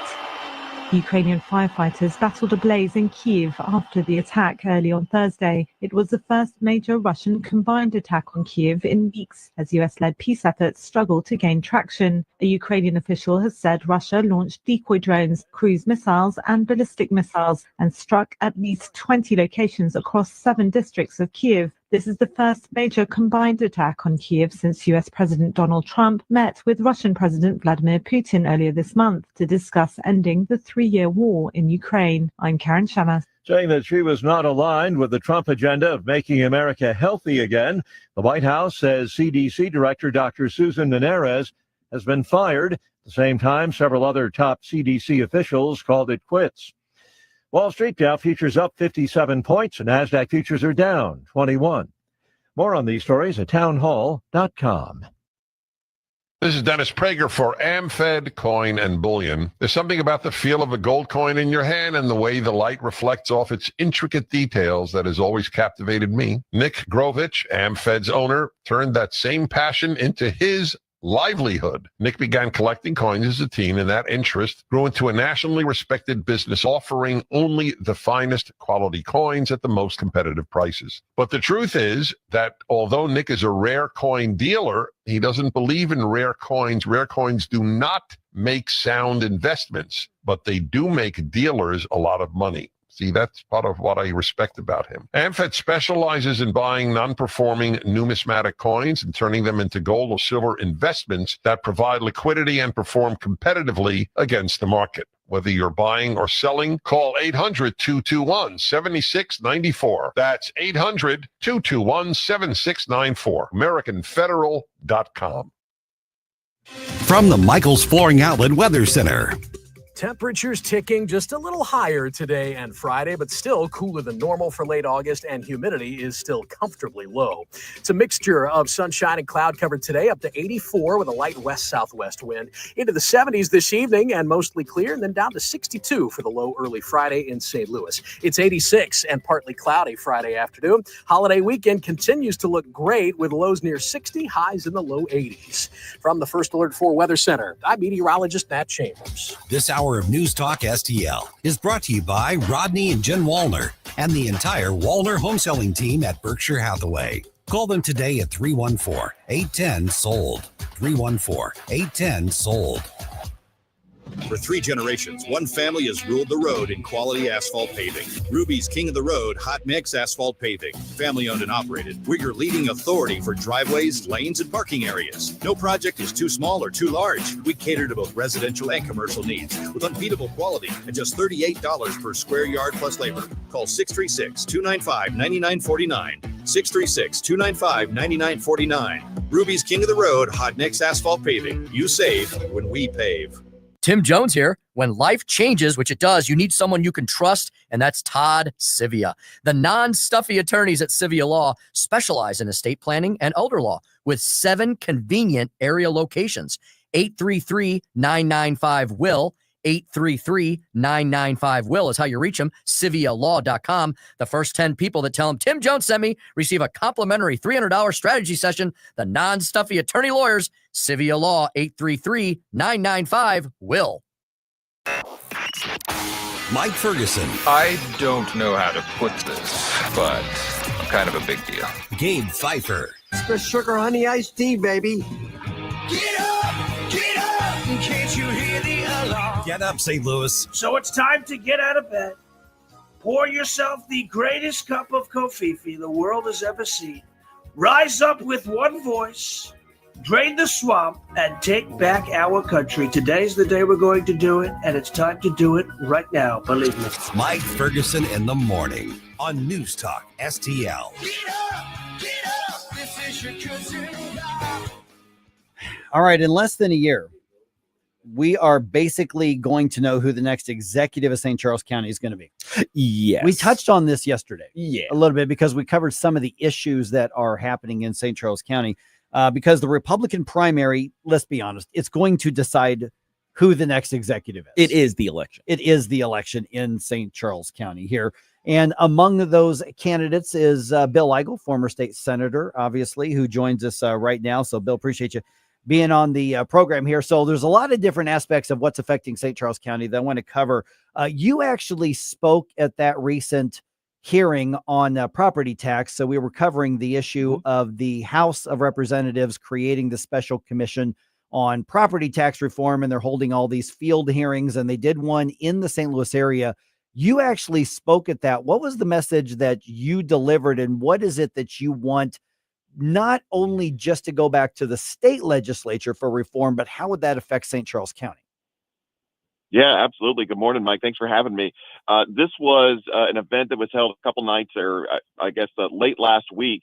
And there were over 100 residents that came out to tell members of the House of Representatives that our property taxes are just too darn high. And I was one of several that stood up and spoke just against the fact that property taxes have really gotten out of control and made it very difficult for individuals to stay in their home. And I actually spoke to my objection to property taxes in how they're levied on the people of this state and in our county for 2 primary reasons. One, property taxes effectively function as a tax on unrealized gain. Every other year, the government comes out and tells you that your house is more valuable, and you got to pay a higher tax level on what the government says that your house is worth. That is a terrible idea, and we're actually punishing folks that have been in their house the longest by putting the highest increased assessment on those individuals. Those are typically senior citizens that have owned their home for 30 or 40 years. Those folks are paying the highest level of assessed increases, and it's making it very difficult for them to stay in their home. The second thing I object to is the fact that we have government trying to tell us what our property is worth. One of the speakers there was Jake Zimmerman, the St. Louis County assessor, and he is very unpopular. He got booed as he was walking up to the stage because nobody believes he's doing a good job, and everybody feels like, in general, government does a bad job of appraising property in the first place that never should have gotten into government. So I was there to call for lower property taxes. I was there to call and urge the legislative members to take action at the state level to bring down our property tax bills. But as I can tell you firsthand, I'm not very optimistic that the state legislature is going to do that. I think we're going to have to actually do this at the local level, which is why a big part of my run for county executive in St. Charles is the elimination of personal property tax. You've heard me talking about this for years. We've got a plan where we're going to eliminate personal property tax in St. Charles County and St. Charles County is going to be the first county in the state of Missouri to get that done. So let me follow up with that. We've had both of your opponents on the show over the past week. Both of them have said, well, the county only gets 1 point something percent, and we've got to pay for, roads and emergency services. Most of the property taxes are outside the county government's purview because it's schools and libraries and all that sort of thing. And so they're saying this really isn't a big issue in St. Charles County because the county government is only dealing with a tiny percentage of it. What's the answer? Because they were, without using your name, they were targeting you. Yeah. Yeah, of course. Listen, if both of those guys continue to just say, you know what, I don't think there's anything the county can do, then I think we're going to be incredibly successful on election night come next August. And it's really surprising that really is their answer. Here's what I'm going to do. They're correct by saying that currently the county doesn't levy very much of its own property tax. But that is far different from saying that there's nothing the county can do. Here's what the county can do. Right now, the county, outside of the schools, the fire districts, and the ambulance district, has a surplus in its budget to the tune of $35 to $40 million. That's increasing every single year because of the use tax that we passed a few years back at the county level. By the time I get there as the county executive in 2027 with the approval of the voters, that surplus is going to be north of $50 million. So the first part of my plan is to redirect the surpluses that the county already has to bring down the personal property tax bills of the citizens. Personal property tax in St. Charles is only about $110 million. So just by redirecting the surpluses that the county has, we're already halfway there. The second piece of my plan is that the county right now, outside of where it's getting its money from, has a overall budget of around $600 million. That doesn't include schools, that doesn't include police, that doesn't include fire. And if we can make our county government, which I think we can, just 10% more efficient, absolutely. We're seeing the DOGE efforts up in Washington, D.C., making the federal government more effective, more efficient. I absolutely think that we can actually get rid of some of the waste that we've got in our county government and translate that 10% savings plus the surpluses that we have into basically writing a check to the collector on October 15th of every year in lieu of the citizens actually paying their personal property tax bills. So it's not going to affect the schools because we're just replacing it with the efficiencies and the surpluses that we're finding at the county level. But that is at its heart, this is the essence of the difference between my campaign and those of my opponents. I'm the ones that saying, hey, listen, we've got to find a way to bring the property and personal property tax bills down in this county. As the county executive, that is the number one leadership position to be able to lead the county to do that. We have the resources to do it at the county level. What's missing is the realization and willpower to go after the status quo that apparently my opponents are all about protecting. But that's why I think that when you look at how this race is unfolding and the support I'm already enjoying from the people of St. Charles County, I am very optimistic that we're going to do very well in this coming year. Morning, Bill. Gabe here. So another big topic, another big issue I think that's going to drive a lot of ballot attention is growth in the St. Charles area in St. Charles County. How to grow, what's the best way to grow, how to get government in on the growth. What's your position on what should be done as St. Charles continues to increase in population? Yeah, absolutely. I think St. Charles County is always going to be a destination that it's already the fastest growing county in the state. I expect it to stay that way. And so the question for St. Charles, which is kind of the right problem to have, is how are we going to grow, right? I have a high interest in wanting to preserve a lot of the St. Charles communities that have a natural appeal and a natural feel to them, whether it's some of the more rural areas down in the southwestern portions of the county, whether it's the suburban areas in the cities in kind of the triangle of 40 and 70 and 94. And I think there's a tremendous amount, rightfully, of concern about, all of these multifamily apartment complexes that are going up. And once again, I've heard my opponents say, well, the county itself hasn't really done much of that. And it's really been the cities. Well, great. Well, where's the leadership from the county if the cities are putting a lot of these apartment complexes into St. Charles County, which is making St. Charles County look a heck of a lot more like St. Louis County and St. Louis City, which is not where I want to go. I think that's a real problem, and we haven't seen leadership from the county. And I'm running against two guys that once again are saying, well, there's not a whole lot we can do. That's not I'd like to see the counties take a hand in not only updating the master plan of where this growth is going to happen, but being very thoughtful about where we're going to put people so that we preserve those communities of interest. I'm also very interested in commercial development. If you look at the the property values and the property assessments across St. Charles County, about 80% of the property, the assessed property in St. Charles County is residential, which means that our residents are paying an overwhelming percentage of the tax burden when it comes to schools, fire, ambulance. And I think we're missing out on some commercial development opportunities that could actually alleviate that burden. So there are places to grow smartly, but it's gonna be a challenge for St. Charles County to maintain its identity, and that's absolutely what we've got our eye on. What's the right balance between what the market's demanding? Because if the market, if there's a big market for high-end apartments or something like that, what's the right balance between let the market work versus we're going to say no to this because we want these other priorities? I mean, from a free market perspective. Well, I think the question becomes, I think the cities are going through and approving a lot of these commercial high-rise apartment buildings because they don't have the perspective of the county. They're looking at kind of inside their borders, what's good for them. And I hate to say this, but a lot of times these decisions are made based on if they think they can get more tax revenue out of it. And that's kind of the final decision. I'm here to tell you that's not necessarily the right and only exclusive measure that we ought to be looking at these things. In fact, to that point, look at the decision that was made on the recent data center fiasco over in St. Charles City. I talked to many folks surrounding that were supporting the data center in St. Charles City, asking, what is the benefit to residents? Why are we doing this? And I consistently kept getting the same answer over and over, which was, well, it's going to generate a lot more tax dollars for us. And I think that this is not just a city thing. This is a general government problem. Has an endless, unquenchable thirst for cash as a driving motivator for how it allows growth to happen, where it allows growth to happen. And that's just not what I think that St. Charles County needs to be about. So we're going to do this smartly. And St. Charles County is always going to be growing because people want to take part of that community. Again, it's the fastest growing county in the state. Folks are looking to raise a family there, run a business there. But I think there's a lot of places that we can address that, the county hasn't done such a great job about where it can be growing and can do a lot better moving forward. All right. And website, social media, we've already tagged you on social media, but people want to follow the campaign. How do they get in touch, Bill? BillEigel.com. It's it's the same. It hasn't changed in years, Mike. BillEigel.com, at Bill Eigel on X. I'm always out there talking. We're meeting a lot of great people. Let's go St. Charles. All right. Thanks, Bill. We'll talk to you again soon. Thanks, Bill. Appreciate it. All right. 314-912-1019 just ahead. Today is actually a big day because a bunch of those laws that were passed in Missouri in the legislature take effect today. Yeah, that's right. We're going to tell you what's affecting your life.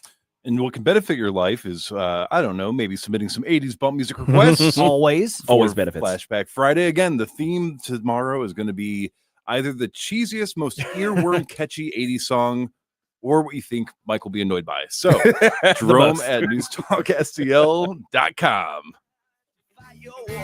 Stop right now. I have had enough of this. Turn my eyes to you in Colombo and Company. Missouri redistricting and hopefully IP reform at the top of local headlines. We'll get the latest Thursday from Mo Rep Justin Sparks at 2:20, plus Dr. Randy Tobler at 3:05. Live and local weekdays at 2 on NewsTalkSTL. Life's legal challenges deserve experienced representation. For over 15 years, Cole Combs Attorney at Law has been serving St. Charles and surrounding counties with comprehensive legal expertise. From tax preparation and estate planning to family law and criminal defense, Cole delivers personalized solutions for your unique situation. You have traffic tickets, need a business formation, real estate matters, one call will handle it all. Cole O. Combs Attorney at Law. Call 636-949-0010 extension 3 today or visit colecombs-law.com. From home improvement to replacement, do-it-yourself electrical projects can be shocking. That's where Grasser Electric can help. They've been lighting up St. Louis for years. From ceiling fans and dimmer switches to repair or replacing your electric. No job is too big or too small for your home or business. Grasser Electric will even install emergency backup generators. So call Grasser Electric today before the sparks start to fly. 636-441-5200 or go to grasserelectric.com. Connor Roofing, you can count on Connor. Connor Roofing is now a 2-time winner of the National Best of the Best Award for customer satisfaction for roofing, storm damage restoration, siding, gutters, both residential and commercial. Please visit ConnorRoofing.com for an estimate. And remember, you can count on Connor. Join Aaron Tarlow every Sunday night at 9 on News Talk STL for Shall Not Be Infringed, your voice for Second Amendment rights and firearms education. Brought to you by DG Firearms, Kevin's Guns, Osage County Guns, and Full Circle Reloading and Firearms. Looking for unbelievable deals? Stop by Overstock Outlet in Lake St. Louis or Warrenton. Open 7 days a week. Discover big savings on a huge variety of merchandise with no hassle. Just great prices. Visit us in Lake St. Louis on Highway N or in Warrenton on Boones Lake. Check out our Facebook page at Overstock Outlet Lake St. Louis or go online to overstockoutletstl.com. Unbeatable value, friendly service, and you never know what we'll have at Overstock Outlet. The Democrat Party is going to have to go back toward the center. News, analysis, and opinion. I've never called a talk show before, but this just irked me. 1019 and 94.1 News Talk STL.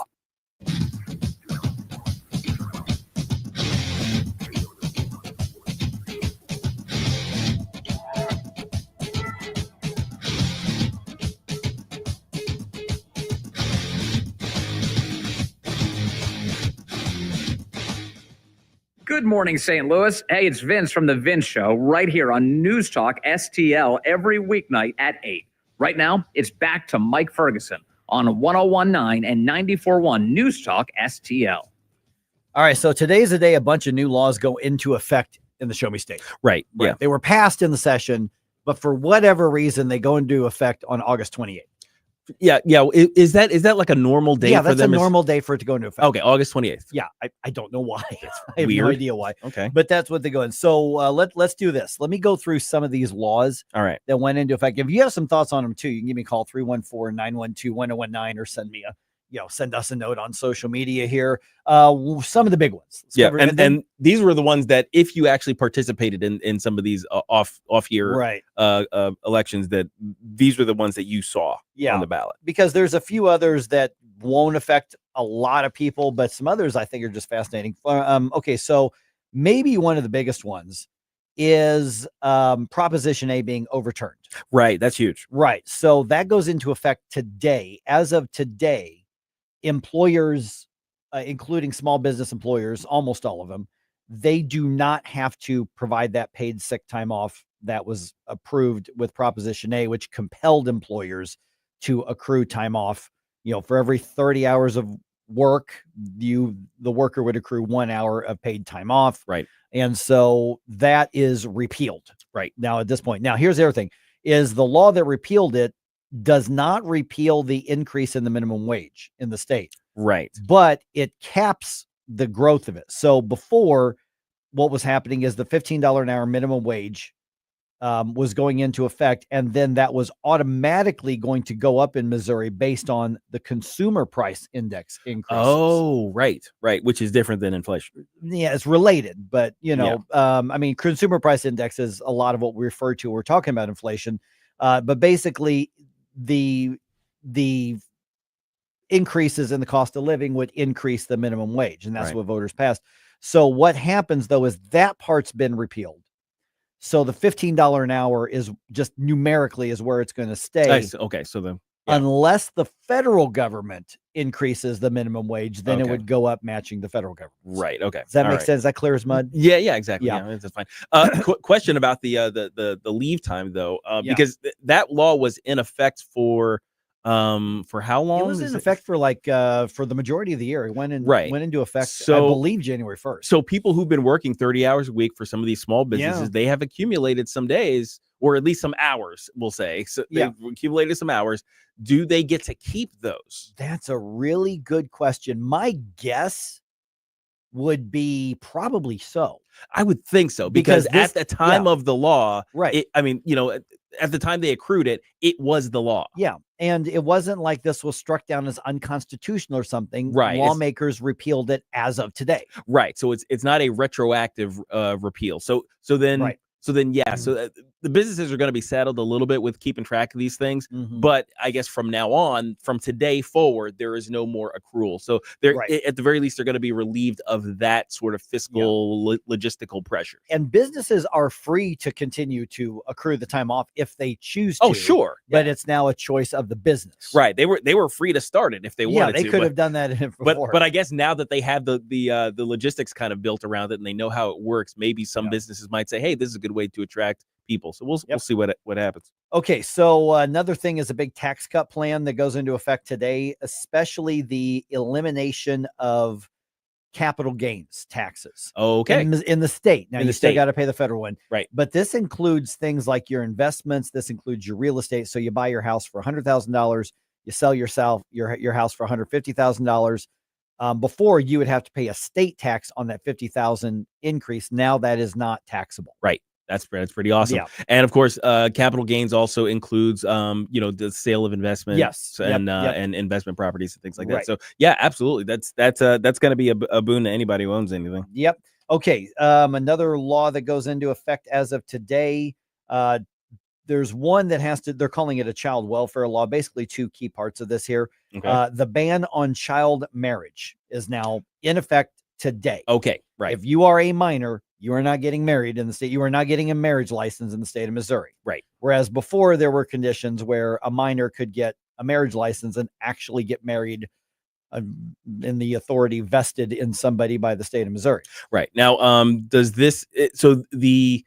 I believe there were some exceptions that included parental validation. Right. So if you were that's struck down. Right. So if you were 16 or 17 years old, you could marry somebody under the age of 21. Right. So a 16-year-old could marry a 20-year-old if one parent approved of that. That's off the table now. Right. Okay. So what would they call the Romeo Juliet sort of setups, right? Because they have that with the SA laws.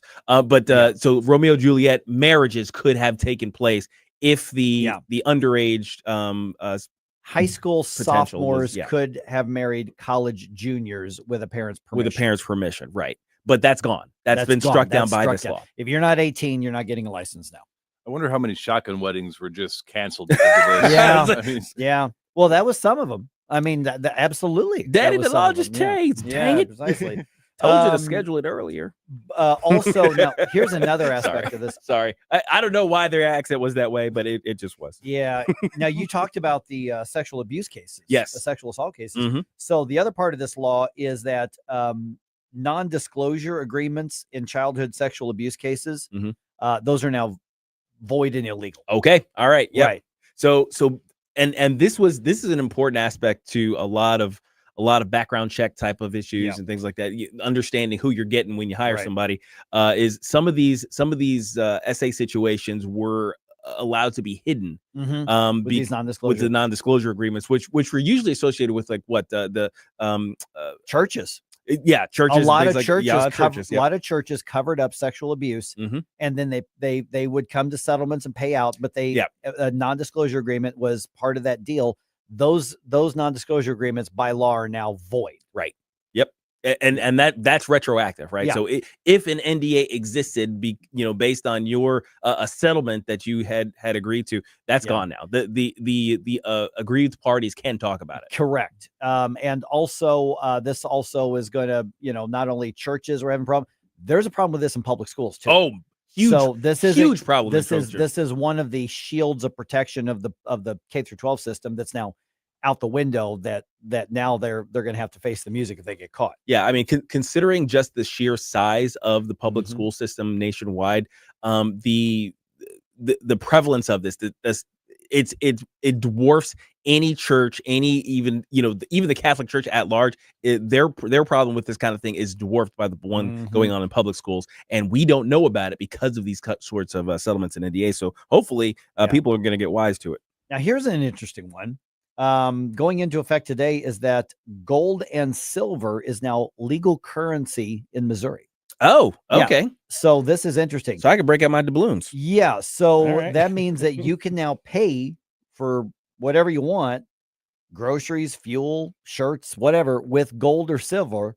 Now, the business that you're buying from is not required to accept it. Yeah, they're not compelled. But it's you're allowed to buy stuff and have the regular transaction with gold and silver, because now gold and silver is recognized as legal currency in Missouri. Philip Ollerking, who's been on the show a number of times, actually sponsored that bill. Here's a question. Now, would the government be compelled to accept gold as legal tender? Oh, that's a great observation. Because the businesses can't be compelled to accept it. I mean, it's allowed by the government, but it's not required. But if the government allows it, is the government therefore required to accept it? Here's what I would say. I would say that if the law makes gold and silver legal currency in Missouri, I would think that would require the government to accept it. Right. So now what you might see at some of these government offices is a little scale set. Yeah, but you can transfer ownership like digitally. Yeah, I know. Yeah. I'm being silly, but I'm kind of excited to go back to the days where somebody's over there measuring the amount of gold I have brought to them. So I was actually going to bring that up because we hear about the stories where somebody brings like $500 in pennies. Yeah, exactly. It's like just as a means of protest, essentially. Yeah. So the opposite now, you're gonna have this like 20-pound gold bar that you bring in there and say, okay, here's your payment. See you later, DMV. Yeah, exactly. Hey, you want me to pay my property taxes? Count my gold doubloons. All right. Another law that went into effect now protects landlords. It basically bans cities from requiring landlords to accept Section 8 or any other public housing, because there have been some cities that have passed a law that say you can't discriminate on source of income, meaning that you have to accept Section 8 or welfare benefits or something like that. And so this law says no, cities are not allowed to require a landlord to accept Section 8 or any other public benefit as income. That's a W for property rights right there. With yes, 100%. All right, and a couple of other things here. The American Beer Act in Missouri reduces Missouri's malt liquor tax on American-made beer. Oh, American-made beer. American American-made beer only. All right, so I got to go pick up some Schlitz malt liquor right now. So get a 40 of it. We're out one for my homies. And I mean, we were just complaining about the golf carts, but it looks like another one, cotton trailers. You guys can actually go from 45 miles an hour to 70. So maybe we can get some cotton trailer speed racing going on. Oh my God. Loaded down with a bunch of American-made beer kegs. It'll be all good. Now, when I'm looking at these laws, I'm wondering how the left is going to find ways of twisting this. So coming up with Larry Connor's commentary, are we actually putting the woke back to sleep? Find out more and stay tuned. From the Michael's Flooring Outlet Weather Center. Temperatures ticking just a little higher today and Friday, but still cooler than normal for late August, and humidity is still comfortably low. It's a mixture of sunshine and cloud cover today, up to 84 with a light west-southwest wind. Into the 70s this evening and mostly clear, and then down to 62 for the low early Friday in St. Louis. It's 86 and partly cloudy Friday afternoon. Holiday weekend continues to look great with lows near 60, highs in the low 80s. From the First Alert 4 Weather Center, I'm meteorologist Matt Chambers. John Beal knows it right after a hailstorm. New roofing companies start popping up everywhere. But the Small Business Administration reports 96% of them go out of business within the first 5 years. So how good is that warranty? John Beal started in the roofing business, helping his granddad and his dad. Always offering the best roof, best price, best guarantee. John Beal Roofing, not some fly-by-the-night operation. Call my friend John, 1-800-NEW-ROOF, 1-800-NEW-ROOF. Larry Connor's commentary, brought to you by Vincent's Jewelers, offering a wide selection of jewelry, including lab-grown diamonds, affordable earrings, bracelets, necklaces, and rings, up to 75% off their natural counterparts. Visit VincentsJewelers.com. This is Larry Connor's commentary on News Talk STL. Question: are we coming to an end of the woke culture? Clearly, under the Trump administration, we're seeing woke cut from our military and federal offices, but is woke dead or just sleeping? Is the Cracker Barrel story the latest example of how the woke warriors are losing their grip? The Cracker Barrel CEO insisted, "We know what we're doing by changing the logo. We're going to stick with it." Now she's saying, "Well, we heard the complaints of the customers, So we're going back to the old logo and theme. She has to say that because the company in a matter of days saw the stock drop 10%, losing almost $150 million in value. That makeover was really a sneaky way to push LGBTQ and DEI into Cracker Barrel. The company thought the customers aren't smart enough to see what we're doing. They're busy eating chicken fried steak and cornbread. Well, now the CEO is trying to hold on to her job. In my opinion, she's out. Oh, and by the way, don't let the Cracker Barrel door hit you on the butt as you leave. Get more Larry Connors on Larry Connors USA. Tonight at 6 on News Talk STL. Hey there, Chris Cooper here, Serenity Wealth Management. Tune in this week, Sunday, 9 a.m. for Serenity Wealth Now Radio. Joining us in the Serenity Wealth Now studio, we have Scott Colby of Colby Co. Marketing Agency.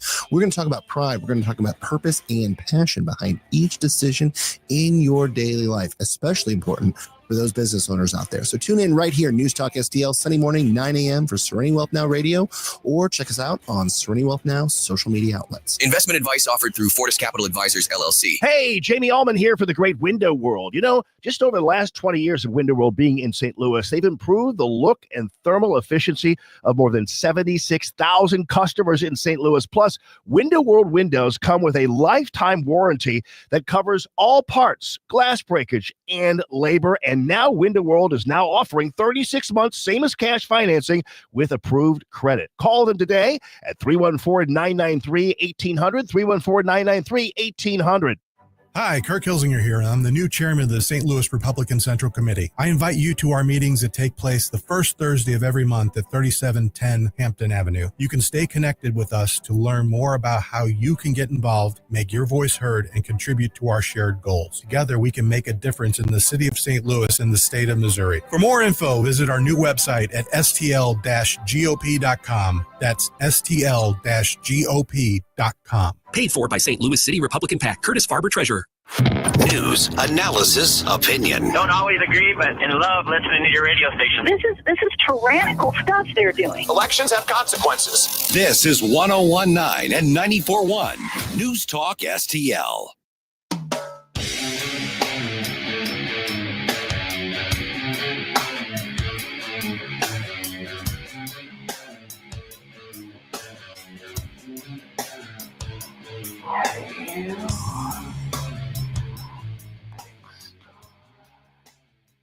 Minnesota ranks the highest per capita for being a safe haven for transgender individuals in Minnesota. And that is Minnesota Governor Tim Walz in 2023 when he was signing a transgender safe haven law into place with a whole bunch of, we're going to protect trans, especially trans children in Minnesota. Right. Yeah. The idea, of course, being that this was to counter moves like what was going on here in Missouri at the time, where we were trying to protect children from the results of this ideology, basically having their bodies and their their body chemistry mutilated and disfigured by people looking, for a payday to make them customers for life. Yeah, I mean, leftists have allowed and encouraged the setting, the incubator, if you will, that resulted in a mentally ill man murdering children in Minnesota. So yes, right now, as we're finding the details unfolding from this attack on the Annunciation Catholic School in Minneapolis, what we're finding is that this comes back to the mental illness of the trans and the left-wing ideology, because the guy who did this, he was bopping around as pretending to be a girl, pretending to be a woman, and he also bought into many of the left-wing ideologies and that sort of intersection of all of them. Leftists love this sick ideology more than they care about the lives of children. They do. It's clear because I remember seeing one of the first reactions from the left after this tragedy is, okay, let's be sure not to break out the transphobia now. Let's make sure we protect the trans kids because God knows that this is going to make people look at trans people differently. Yep. Well, yes, you're right. It's going to make us look at them. I think more in line with reality. Right. I mean, so they care about that ideology more than the lives of children, but especially more than the lives of children from families of faith. Oh gosh, yes, especially that. Especially this. So when will we get serious, like Gabe's saying right now, when will we get serious about calling out this evil for what it is? For instance, I just played a clip from their governor getting a big round of applause. You know, we're now the safest haven for trans in the country. Here is the same year, 2023, their lieutenant governor, her name is Peggy Flanagan, at Flanagan, at another rally in support of these new laws. Because let's be clear, this is life affirming and life saving healthcare. When our children tell us who they are, it is our job as grown-ups to listen and to believe them.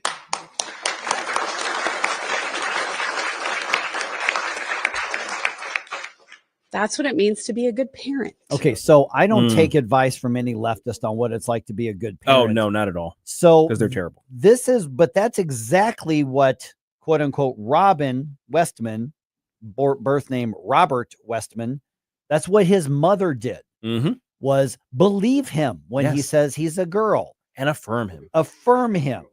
According to multiple reports, she signed off on his legally changing his name from Robert to Robin when he was 17 years old. Right. So her affirmation contributed to the murder of these children. This is what the affirmation in this ideology brings. Yeah, and what you're going to hear from the pro-trans type people is that the reason people go crazy, the reason people get so upset about society is because of the rejection that they're facing in society.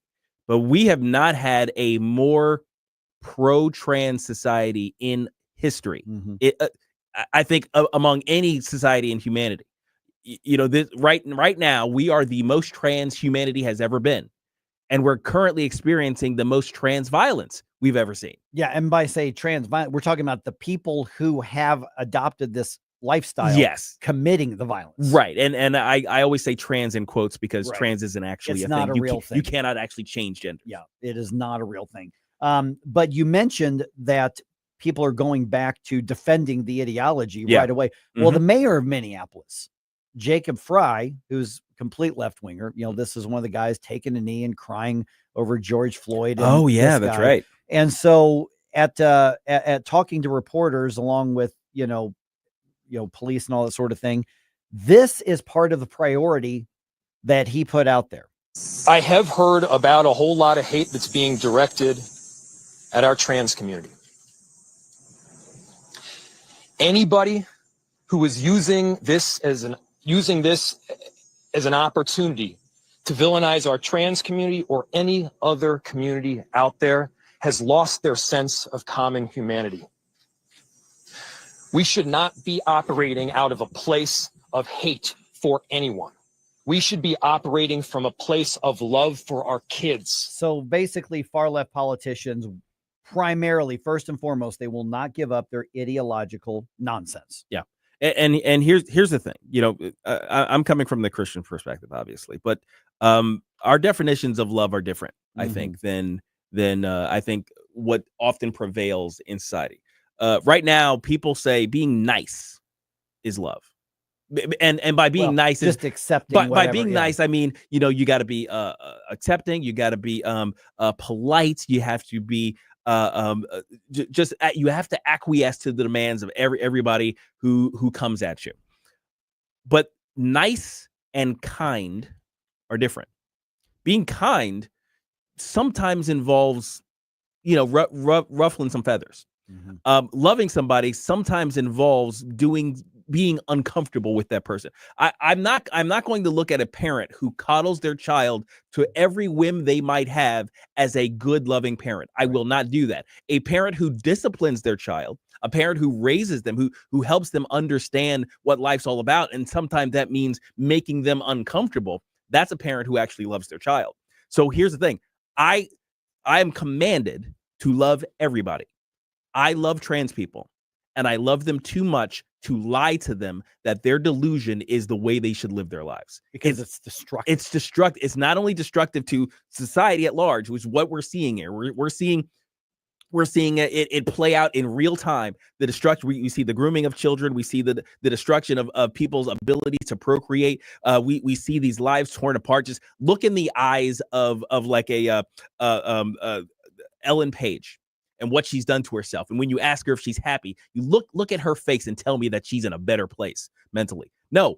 And that is the destruction that we reap on each, society at large, and that they reap against themselves when they accept this falsehood about their identity. And just the fact that society has gone along with this and just say, oh yeah, that's good for you. You're living your best life. You're doing all these things. It's destructive. It's like telling somebody who's on fire that, hey man, you're hot, man. You're hot. It's all good. And watching them die. We have to stop this. Yeah. I mean, we've got to change the narrative. It's not enough now to just point out the falsehoods, because you're talking about people living lies, and then we wonder why destructive things happen. Right. On this, you're gonna have to risk being in a confrontation. I'm not saying go pick fights. Don't look for somebody like I mentioned. The cashier at the store I was at yesterday had a she/her button on. Yeah, well, don't say, hey, that's stupid, you big dummy. You love it. Don't do that. I'm not going to pick a fight with her. And it was an actual woman. But you can refuse to accept the pronoun mandates at your work. Your boss says, hey, everybody in your email, put your pronouns in your email signature. No, boss, I'm not doing that. I'm not playing that game. I'm not buying into that ideology. The waiter or the waitress comes up to you and says, my name is whatever and my pronouns are whatever. Okay, you've got choices. Listen, I don't play those games. Live your life how you want. I'm not doing that. Or you see somebody at your school, a man walking around in a dress. You take your kid by the hand and say, we're not doing this. That means you have to do things that refuse to comply with the demands. And you need to stand up. We can't wait on political leaders. We have to be the change of the culture. And the bottom line is, because when these children are getting caught up in this social contagion, and this maniac murderer got caught up in the social contagion when he was still a teenager, and he was affirmed in a safe haven state and city. And look what happened. We start refusing to accept this now. We have a better chance of saving these children's lives and health by preventing them from buying into the ideology in the first place.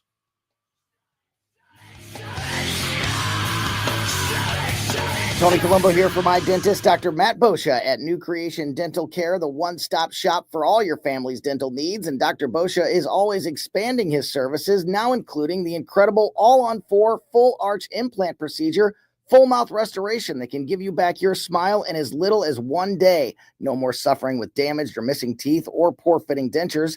You can see some amazing smile makeovers, learn more about the all-on-4 procedure, and see everything Dr. Boscia can do right now at newcreationdentalcare.com. Hi, I'm Helene Tobler, culinary nutritionist at Body of Health Direct Primary Care. Here we do practical wellness. Dr. Randy and I have a common sense approach to healthcare. My passion is helping our members enjoy better nutrition because food is medicine. We approach problems with a lifestyle foundation and cutting-edge medical tool chest. At Body of Health, it's about being your healthiest you. If you want to experience healthcare the way it ought to be, schedule a discovery call today at bodyofhealth.com. That's bodyofhealth.com. Rhino Shield is far superior to even the best traditional exterior house paint. Rhino Shield is 8 to 10 times thicker than paint and comes with a 25-year transferable warranty. Rhino Shield is the only ceramic coating company that has been chosen by Disney, This Old House, and 3 times on HGTV's Curb Appeal, where every episode is concentrated on unpainted brick, bonds and seals to stucco, wood, hardy, block, color lock, masonite, and more. No better product for those steel aluminum sided homes that have become,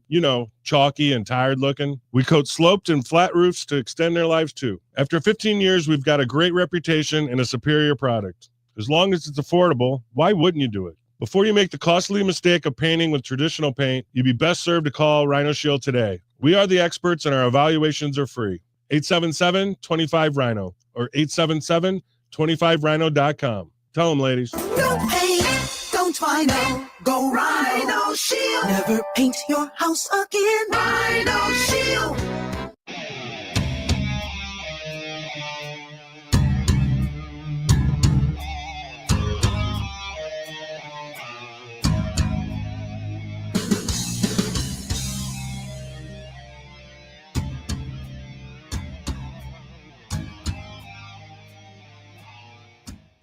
Hi, this is Jefferson County Councilman Billy Crow with a reminder to check out our new show, Jeffco Patriot Radio, this and every Sunday at high noon. Now, back to the Mike Ferguson in the Morning Show.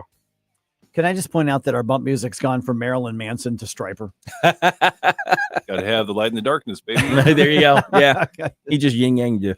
Oh, my goodness. All right, 7:48 right now here. We've got the news dump coming your way here in just about 13 minutes or so, something like that. The internet is occasionally good for something. Oh, yes. There was a question that was asked, and was this BuzzFeed or was this Reddit? Let me double check here on this one. It was one of those. I'm going to guess BuzzFeed. Yeah, it was Reddit, actually. Oh, it was actually, Reddit. Okay, it could have been all right. either one of them. All right. Somebody asked the question. Speaking of light and dark, you got Reddit. They asked the internet, what is the most useless job that people actually get paid to do? Yeah. Now, we're not talking about a legitimate job and a useless person. We're talking about the actual jobs. It's like, wait a minute, we invented that as a way to make a living, and people pay you for that. You said a useful job with a useless person, right? And there was somebody in an office who just pointed at somebody else, or just looked at somebody else. Looking at you, Greg. This is going to be a very awkward carpool to the office. Yeah. No, we're not talking about those guys. We're talking about like legitimately useless jobs. Right. Now, of course, things that add no value whatsoever. You've got the blanket, okay, DEI director. Yeah, but well, yeah. I'm just saying.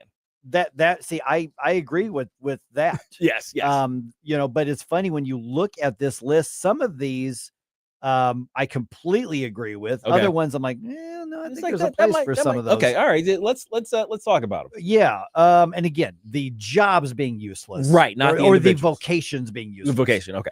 Okay. The number 1 and 2, I think, kind of go together here. Okay. Basically social media influencers. Oh. But they also roll that into reaction video. Host. I think those are kind of the same thing. And basically the same so thing. basically yes. social media personalities. Yeah. All right. Now, yes. Useless jobs. I think in the grand scheme, they serve very little purpose in society. Okay, look, people are entertained by them, so you could fit them in with every other entertainer. It's like, you know what, you pretending to be, I don't know, whatever it is, Jane Eyre or wherever. Yeah, I mean, it's kind of useless, but at least I'm entertained by you. I suppose they fit into that category. They're entertaining at least. Or they can That doesn't be. mean they're useful, but they're for not something. really useful. Amusement isn't always useful, right? Yeah, and I guess that's kind of where that would fit right. for me. And so it's and they were basically pointing out that they weren't talking about people using social media to do useful things. We're talking about basically just influencers, and then the people who play the other videos and react. And there's a couple of them that are pretty funny. There's one dude, I've sent you a bunch of his. He just does the reaction to all these other videos on the internet, and he makes fun of him. He's freaking hilarious. It's like Big Daddy something or other. He's freaking hilarious. Well, and of course, the reaction channels to watching like the your favorite movie or something like that, that plays on something that we do as humans. Like, I want to share something I really like with you, my friend. We're gonna come over. You're gonna come over, and you're gonna watch this with me. And I'm not watching the thing. I'm watching you and your reaction to the thing. So they said we can weaponize that and turn that into or commercialize it, I should say, and turn those into videos. So I get it. I get what they're doing. Runway models or models in general. Models. Yeah, there it is. There Yep, you go. exactly. Yes, Yeah. that's a very. I mean, and back in the day, they were making huge amount of money to strut up and down a thing. Sachet. It's like, and then at some point, the fashion people were like, we can hire that 19-year-old nobody's ever heard of for like pennies on the $50 dollar an hour, Yeah. and they're going to think it's a great deal. We don't need the. And then here comes AI. Yeah, that's right. Well, I was thinking more in the sense of I don't look like a model. So you paying all this money to have somebody that I'm not going to be able to tell what I'm going to be able to wear based on somebody that's like 1/3 my size or that, is starving themselves versus you could hire just like find the most average dimensions of a person. And then you can Photoshop their face, whatever you need to, but just next shot down, but just take the most average person and put that as your advertisement. Now people know what your clothes look like. It's that much easy. It's Corporeal Being, I think, agrees with you on the models. He says, except Sydney Sweeney. She's not going to date me, so I'm not going to. There you go. Okay. Let's see here. Multi-level marketing. Oh my Multi-level gosh. marketers.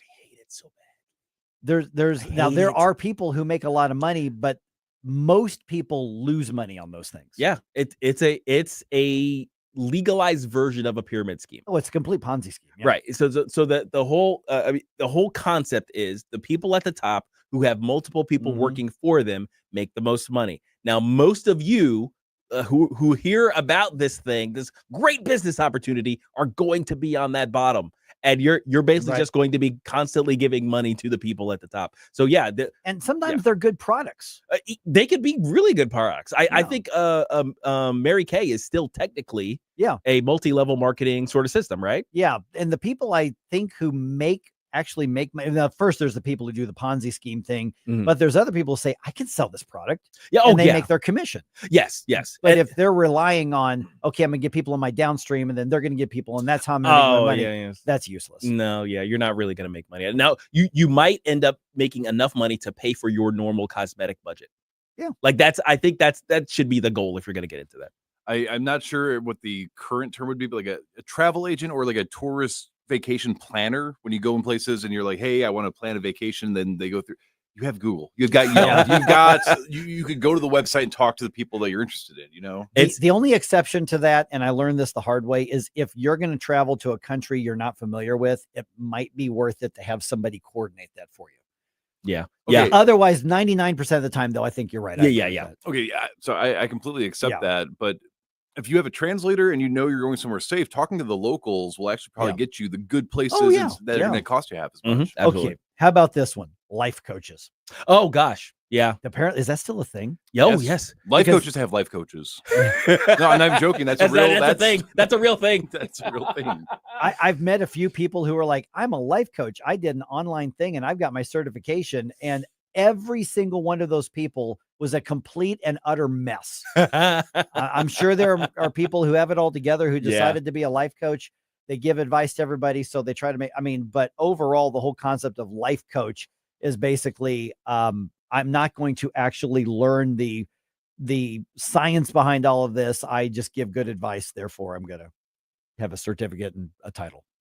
Non-commercial interior designers. So the people that show up that you can pay to come to your house and rearrange your furniture, not move it, but just kind of come up with like a floor. Like, well, if you put this painting here and you change this wall, completely useless. Feng shui artists. Yes, that's what I was trying.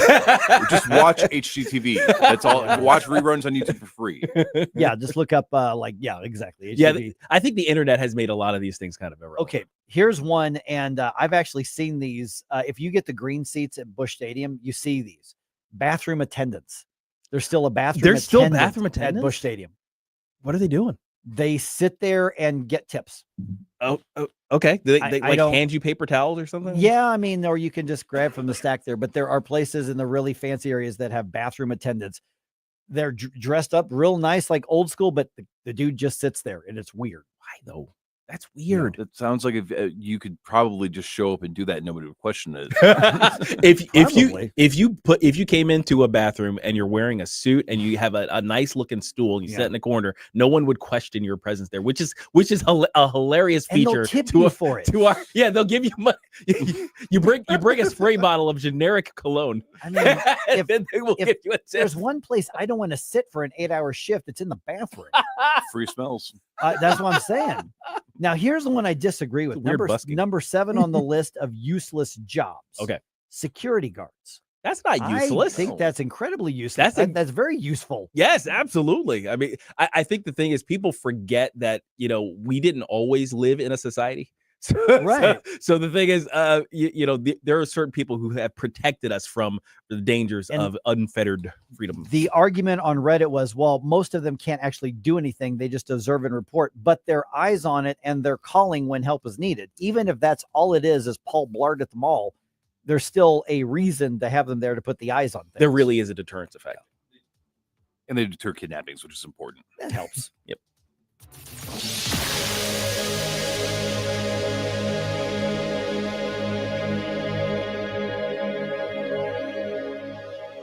Hey, Tony Colombo here with Tim Jones for our friends Rodney and Jen Wallner, the Wallner home selling team at Berkshire Hathaway, the #1 home selling team in the St. Louis area. And I can say that from firsthand experience. My wife and I were blown away from the results that we saw from working with Rodney and Jen, from selling our old home faster and for more money than we thought possible to finding our family's perfect new home. They over-delivered every step of the way. And right now, it's still very much a seller's market. So, Tim, for folks that have been thinking about selling their home, it's a perfect time to call the Wallners. That's right, Tony. And don't forget, they're licensed in both Missouri and Illinois. So no matter where you are in the metro area, you can put St. Louis's #1 home selling team to work for you. The Wallners' experience and work ethic, second to none.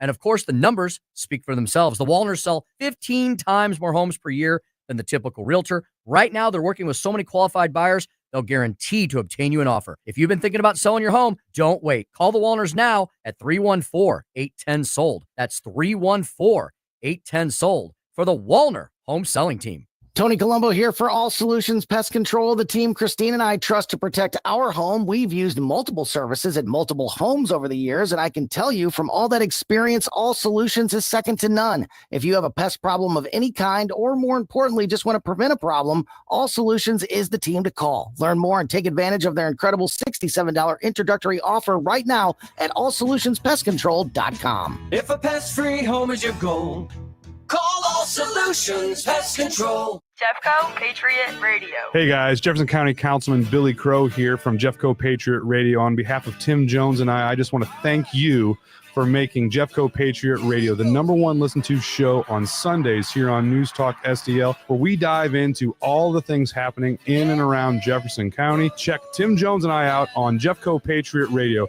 this and every Sunday at high noon here on 101.9, 94.1 News Talk STL. Jeffco Patriot Radio. KLGY HD3 Clayton, K270BW Belfast, KNBS Bowling Green. This is News Talk STL at 101.9, 94.1, and always streaming at newstalkstl.com. Breaking news this hour from Town Hall. I'm Rich Thomason. The deadly shooting at a Minneapolis Catholic school chapel being investigated as a hate crime. The attack left 2 children dead, 17 people wounded.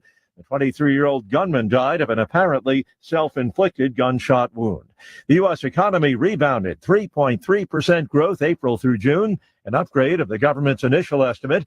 And applications for unemployment benefits fell last week compared to the week before.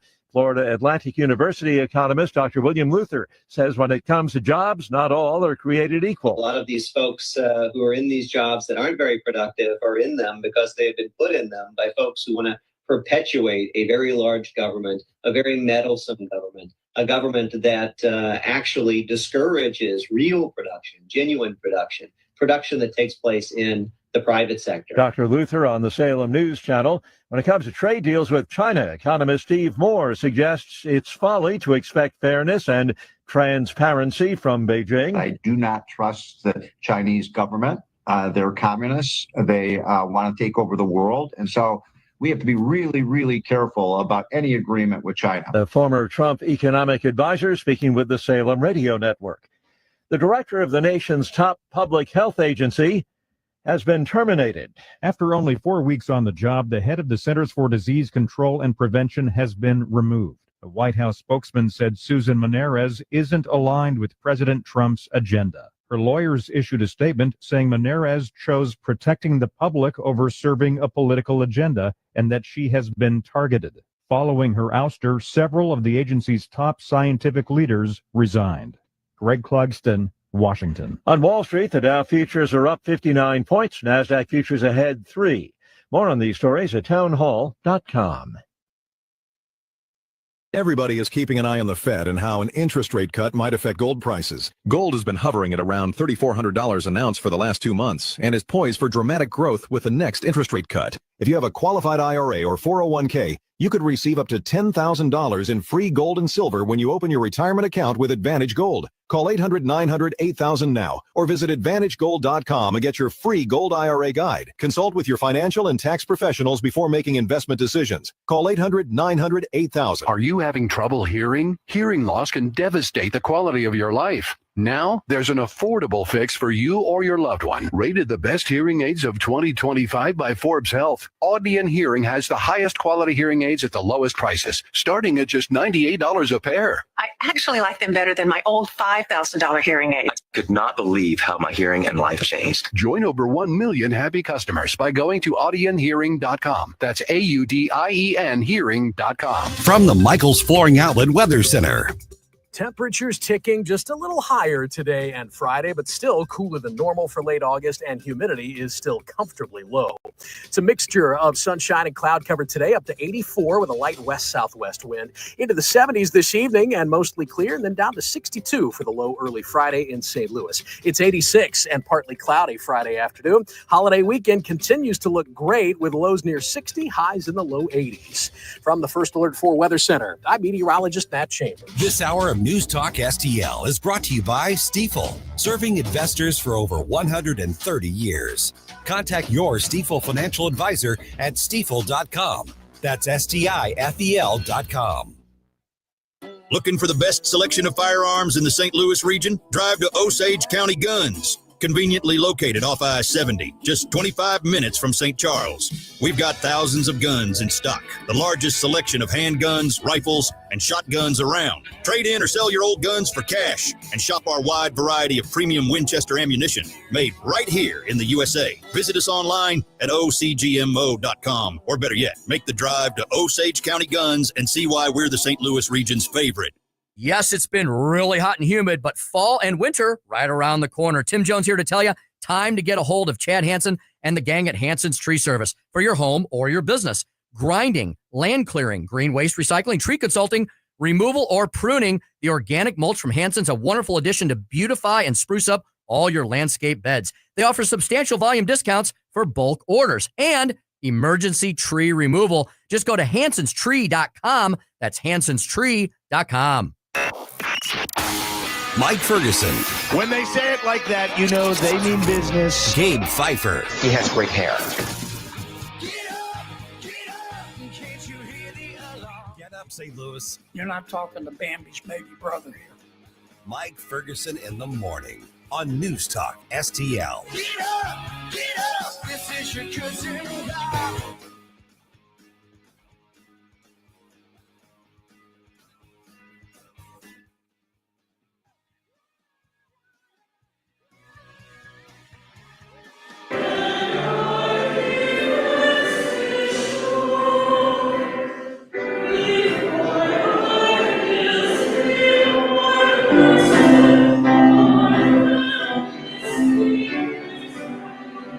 That is from the memorial service happening immediately after the murder of 2 Catholic school children in Minneapolis. We have to get real about the latest in a pattern of this violence that was committed by a man whose mental illness was affirmed. Yeah, which is what is the continuing demand on all of us to affirm the mental illness. Also, left-wing activists trying to stop the new Amendment 3 from even getting to the ballot, and also the era of temp tags in Missouri coming to an end. It's 8:06 right now. Let's go ahead and get to a news dump. The Morning News Dump, brought to you by The Nutrition Stop. The Morning News Dump. Are you joking? Is this a joke? Listen, folks, the Morning News Dump.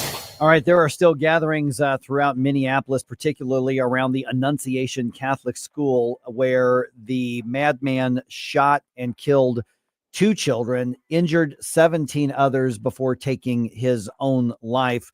The shooter being identified as Robin Westman, whose actual birth name is Robert Westman. He changed it in 2020 because he wanted to identify as a woman. FBI Director Kash Patel announcing on social media that the agency is investigating the incident as a hate crime targeting Catholics and as an act of domestic terrorism. I think it is both of those things by those definitions, but I don't know what it matters now that the perpetrator is dead because he took the coward's way out. Yeah, I mean, earthly justice has been denied here, but I mean, you know, we believe in higher justice, and I think that's going to be meted out. And speaking to reporters, the school's principal, Matt DeBoer, thanking teachers and students for protecting each other in a time of crisis. Within seconds of this situation beginning, our teachers were heroes.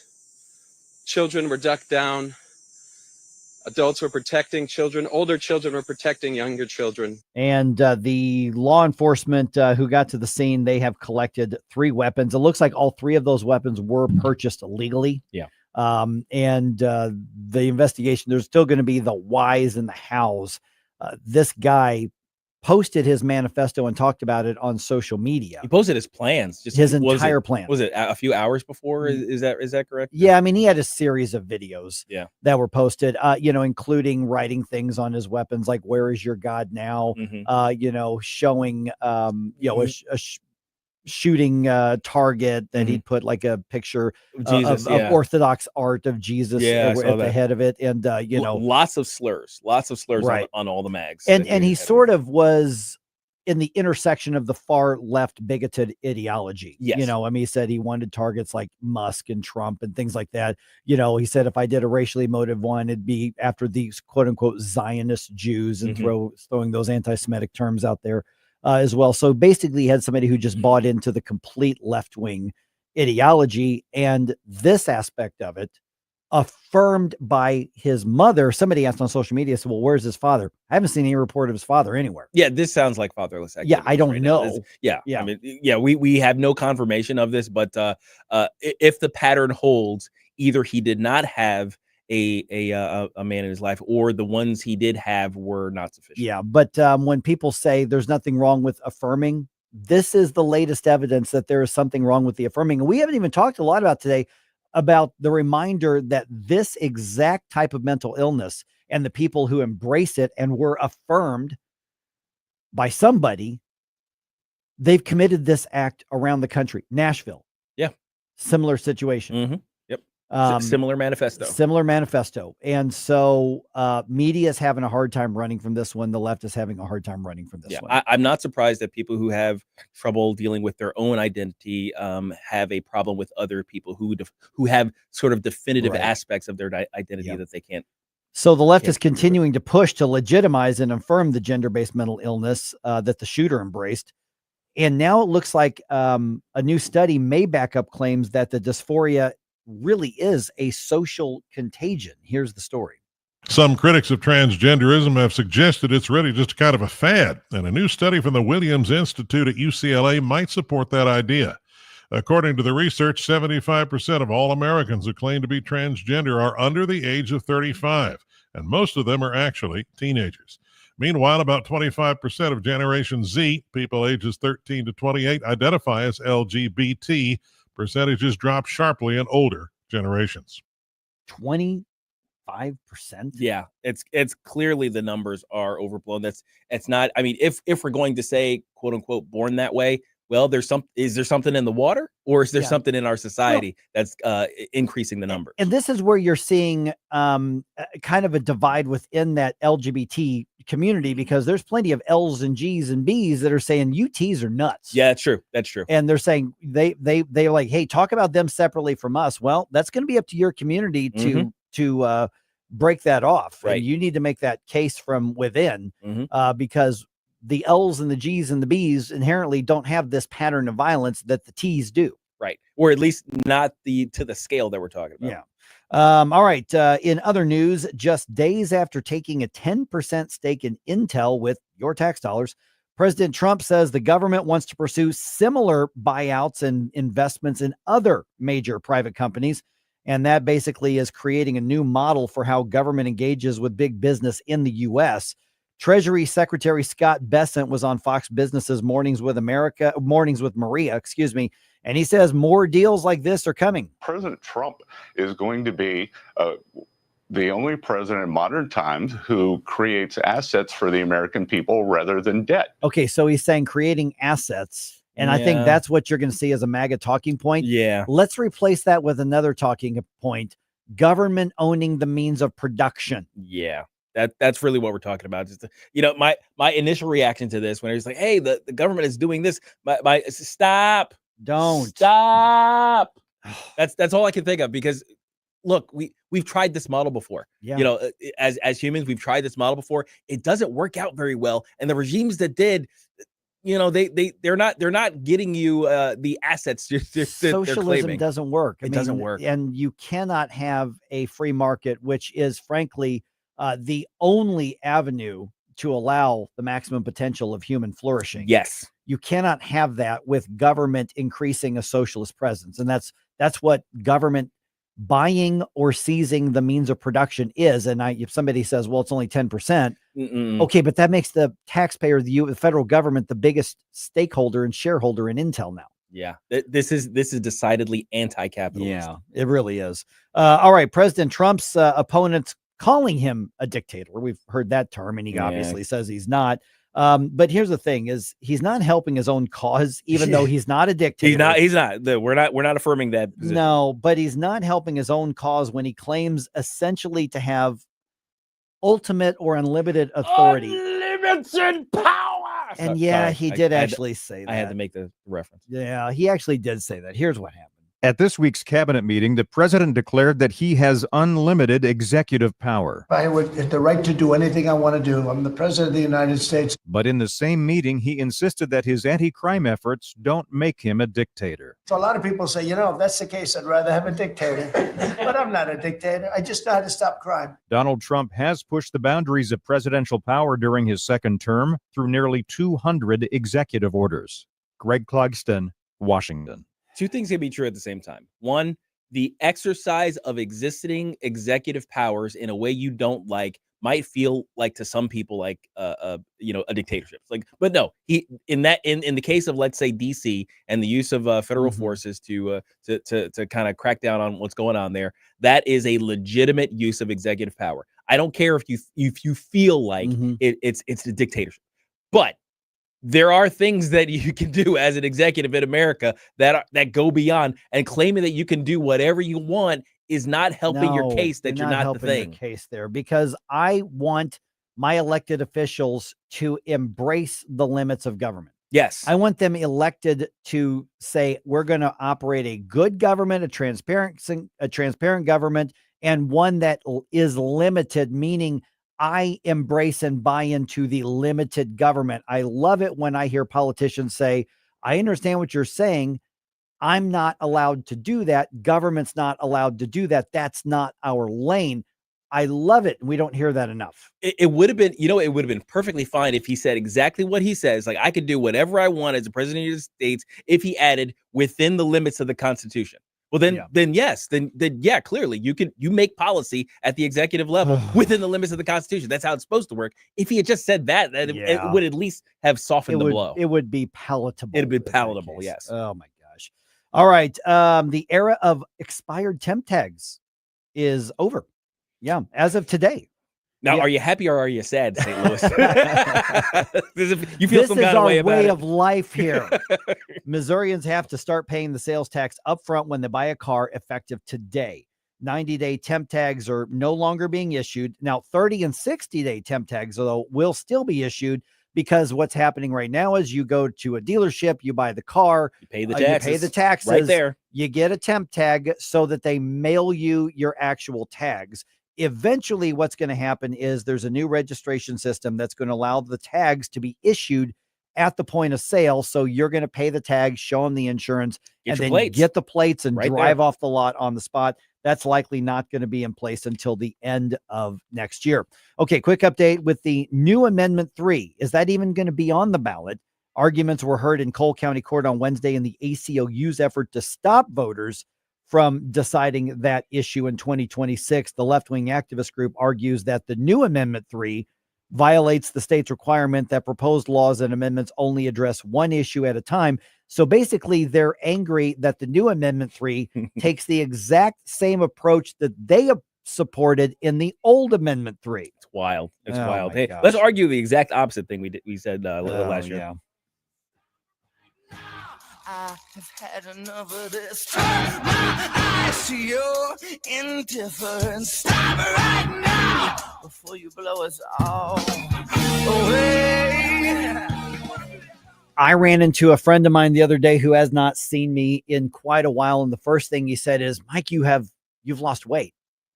And it didn't even dawn on me that I hadn't seen him in a while. We'd just been on Zoom meetings for months. And I pointed out, I said, yeah, I got really serious about eating healthier. And of course, the way that I do that is by getting my groceries at Nutrition Stop. Mike Ferguson here, for my friends at Nutrition Stop on Mexico Road in St. Peter's. I am telling you, stop by and go there. Now, we hear all this talk about Make America Healthy Again, and that's all well and good, but you don't have to do the politics of it. If you really mean that, if you really are worked up about the dyes and the toxins and the like the fluoride in toothpaste and things like that, you don't have to participate in that system. You don't have to participate in the big food industry system and the processed food. You can go to Nutrition Stop right now. Do what I do. Get your vegetables there. Get your proteins there. They've got nutritional supplements as well. Matter of fact, I now run my dishwasher with dishwasher detergent that is non-toxic. It still gets my dishes clean, but it doesn't coat them with any sort of toxins. I now clean my home with things that are non-toxic. I now brush my teeth with toothpaste that doesn't have the toxins in it. I've got aluminum-free. I mean, all these aluminum-free deodorant.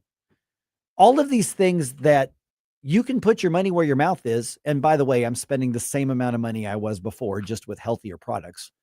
And what's happened is my weight has gone down. My size has gone down. My athletic performance has gone up. Just ask the guys on my baseball team. I'm still not an all-star, not going to get signed by the Cardinals anytime soon, but I'm doing pretty well for old man baseball. But here's the other thing that I've noticed is that my joints don't hurt. I don't use Aspercreme and Bengay before games like I used to. I don't wake up unable to walk smoothly in the morning. I wake up and I'm fine because my body is healthier, not just because I've lost weight, but because I'm putting better things in my body. Matter of fact, the last time I was at Nutrition Stop, Laura said, hey, we want you to have this. And I'm trying out a supplement called a curcumin, which is an Indian herb. It's a natural, completely all natural thing. And I've been reading a book on it, and it is amazing, all the benefits of it, because they're focused on you living your life in a healthy way naturally. And their expertise on this is without rival in St. Louis. NutritionStop.com is where you get the overlook, or just put Nutrition Stop in your GPS. It'll take you right there. Go ask them questions. Go look at all the food you can get there. It is natural. It is healthy. It's going to improve your life. I am telling you, my life is better since I started not just working with Nutrition Stop, but actually buying my food there. That's where my lunch comes from, Nutrition Stop. I make it. I'm not spending any more money than I did before. I'm just eating better, and the benefits amaze me every single day. NutritionStop.com. Larry Connors here. Is your home ready for the chilly months ahead? Renewal by Andersen has a buy one, get one 50% off window event. And if you qualify, 18 months, no payments, zero interest. Not sure if it's the right time? Renewal makes it easy. No obligation window inspection. Just find out what new windows might cost when you're ready. No pressure, no hassle. And remember, no one but Renewal by Andersen can offer Fibrex, the proprietary window frame material, 200% stronger than vinyl. Means durability, efficiency, beauty that lasts every season. What are you waiting for? Call 877-WINDOWS or visit rbastl.com and get your consultation. Renewal by Andersen. Superior products, exceptional service. We are making Missouri pro-life again. Mike Ferguson from The Morning Show here. Join me and Missouri Right to Life Monday, September 8th at the St. Charles Convention Center as we defend life in the Show Me State. Laura Trump is the evening's featured speaker, so you don't want to miss that. Reserve your spot at mrlbanquet.com. Tickets are $100 and support Missouri Right to Life's fight for the unborn. That's mrlbanquet.com, and I hope to see you there. Live and local. Well, here's what's on my mind. I think I got the solution to immigration. News Talk STL. News, analysis, opinion.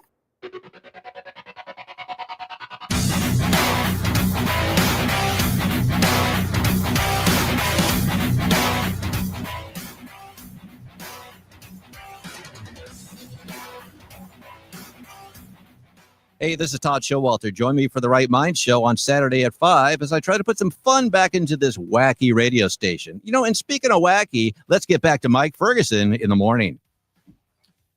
Okay, we got an update but it's all rumor mill stuff regarding that special session. So here's what's going on. As you know, President Trump has announced that Missouri's on board and going to redraw the congressional district lines to benefit Republicans and give Republicans another seat.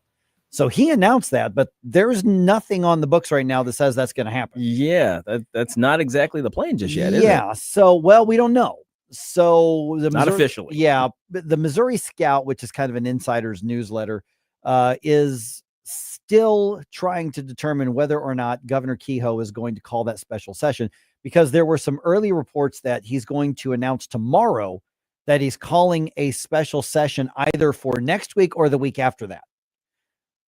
There's no word from the governor's office. So everything right now is speculation. Right. So I want to be really careful not to speculate too much. Right. I can tell you that I spent quite a bit of time texting yesterday with different folks trying to get the final word. And basically what we're being told is that the leadership in the Missouri legislature they're counting the votes right now to see, do you have it? Right. Yeah. Do we have the votes? We're talking about behind the scenes counting, where you basically you go specifically to a lawmaker. It's like, hey, what are you thinking? Yeah. And also, you know that the Democrats, the only weapon they're going to have if Republicans call a special session to redraw those district lines, congressional district lines, and if also they call a special session at the same time, because you can do these concurrently. Right.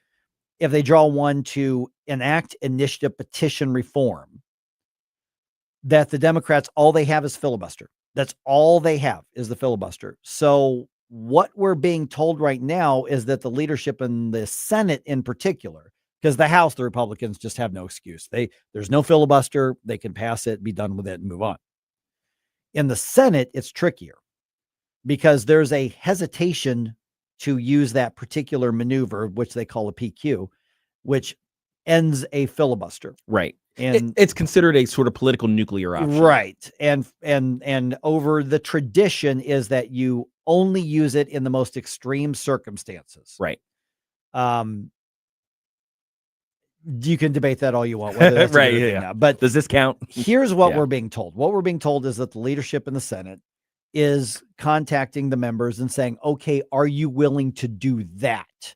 Because somebody could be on board with redistricting. They could be on board with initiative petition reform, but they don't want to do that. So I would do anything for reform, but I won't do that. You know, in the words of a great philosopher, Meatloaf. It took you a second to grab that. That one got, yeah. That one almost left. It was halfway over my head. Yeah. Then I caught it. It was like, There wait you a go. second. Okay. That's a good one. That's a good one. See, if it had been Friday, I'm sure that probably would have landed a little bit better. Yeah. So this is what the backstory looks like. Now, I honestly have no idea what Governor Kehoe's opinion is of this. We know that he's on board with initiative petition reform. He was in the studio with us, telling us that he was. The redistricting thing was not even a thing when he was here last time. Right. So we don't know what his position is on it. But I can tell you this is that if the Republicans don't have the votes lined up and they haven't counted, including on calling a previous question, they're not going to call that session if there's a good chance they're going to lose. I think they would rather take the heat by saying, let's try to do this in the next session, knowing that they're setting themselves up for failure on that. Right. Rather than call the session and say, well, gosh darn it, all shucks, we tried and we just couldn't get it done. Yeah. Because I'm telling you, the voter base is not going to accept that. Yeah, I mean, you got to remember the concept of political capital, right? It's like basically there's a limited amount of it that you can spend at any given time on any given issue, and when you spend the political capital to call a special session, there's got to be some measure of a guarantee that you're actually going to get something out of it. Right. So this is the politics side of this. Yep. Now, what's being reported, and we won't know until tomorrow, and probably tomorrow after the show, is being reported that the governor, if he's going to call a special session, will announce it sometime tomorrow, either afternoon, late afternoon or evening. Essentially the Friday before a long holiday weekend where people check out and they aren't paying attention. So we'll know more. We might know more today. But as of right now, things have been unusually tight-lipped around the Capitol. Yeah. So we'll see what happens here. Today is the day that 39 new laws go into effect in Missouri. Yeah. Yeah. And we talked about a few of these, but there are Yeah. so many. 39 laws. That's a lot. Actually. That's a lot. So like, let's do the Cliffs Notes version on a couple that we covered already. Proposition A, as of today, is overturned. Right. For the most part. That is the one that voters passed pretty handily that requires businesses to give paid time off to their employers. And this affected almost every business, including almost every small business. So what happened is that paid time off part is now repealed. Right. Just that part. Just that part. Okay. So that Proposition A also increased Missouri's minimum wage to $15 an hour. That was also included in an annual increase based on the consumer price index. Right. The consumer price index part of it has been repealed. The $15 an hour minimum wage stays. Right. And the only way that would go up now is if the federal government increases the minimum wage. Correct.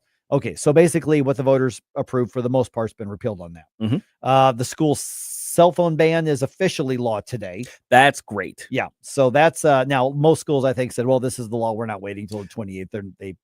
They're already they adopted their own policies. Although I think schools shouldn't start until after Labor Day anyway. So that's a whole. They didn't used to. Yeah. That's what's weird. Yeah. Now let me ask about this. I mean, banning the cell phones in the school. I think we all agree. Yeah. That's about time. Yes. Why do we need the state law to do that? Why couldn't the local school districts and the local school boards do that? I think they needed to be able to blame the state for it. Yeah. They didn't want to answer to angry, kids and parents. It's like, I can't get in touch with my kid. What if there's emergency? All the kind of things that we used to hear about it. But once they say, hey, it's state law, then that gives the school boards the ability to kind of shrug their shoulders. Hey, we're just abiding by state law. Now, of course. Now you're going to have to suffer through your child getting a better education. Now. So. If you can get one, if you can get one. Yeah. Okay, get this. Free college for emergency responders. Okay, what's happening now is the law is for police officers, firefighters, paramedics, 911 operators, and EMTs who are seeking their first license, associate's, or bachelor's degree if it's related to the emergency services. The law includes a provision to boost the amount of money the state gives family as an officer is killed in the line of duty as well. But basically, if you're a first responder and you're pursuing a degree related to that, taxpayers are going to pay for that education. I'm fine with boosted benefits to first responders and people in uniform. Like, there's not very many things you can say the state is going to give them, and I'd be like, no, don't do that. Also in Missouri now, it is illegal to issue a marriage license to a minor. As it should be. You would think that's always been illegal. No. Yesterday, it was legal to give a marriage license to a 16-year-old if a parent signed off on it. Well, there goes my side hustle. There you go. Yep.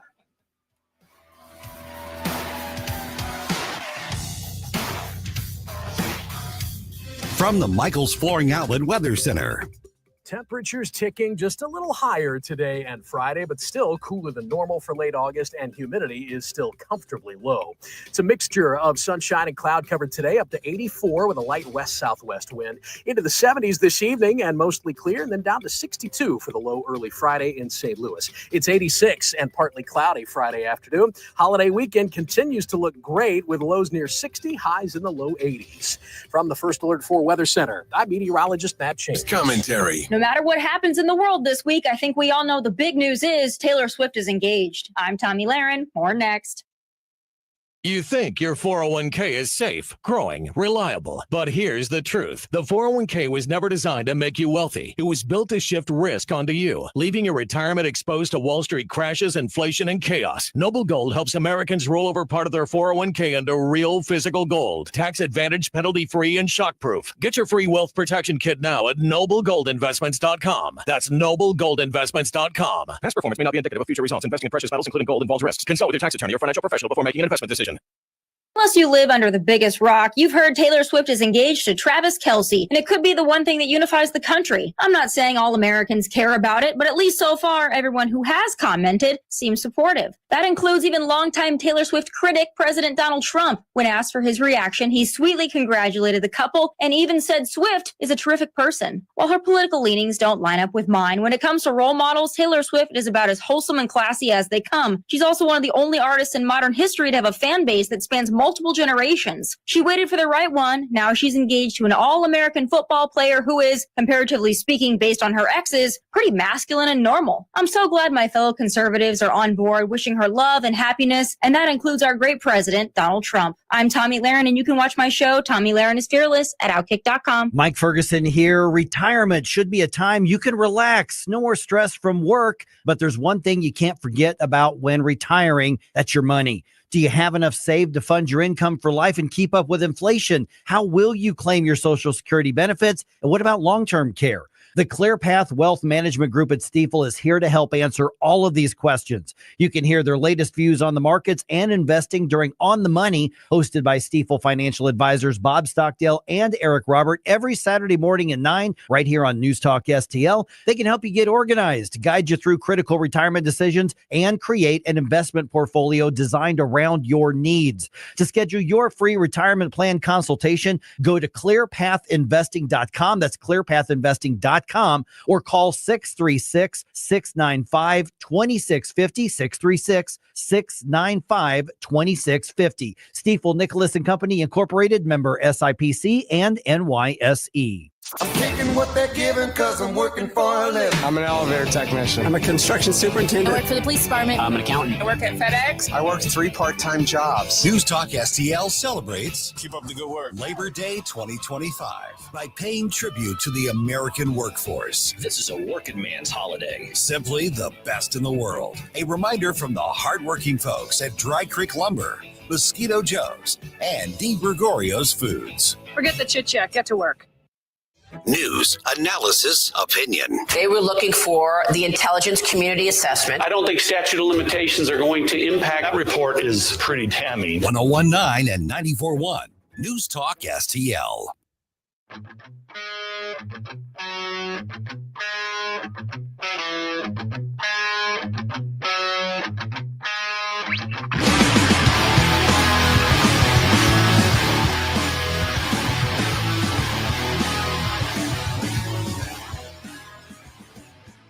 Hi, this is Susie Moore. Check out my show, Red State Radio, Sunday afternoon at 4, right here on News Talk STL.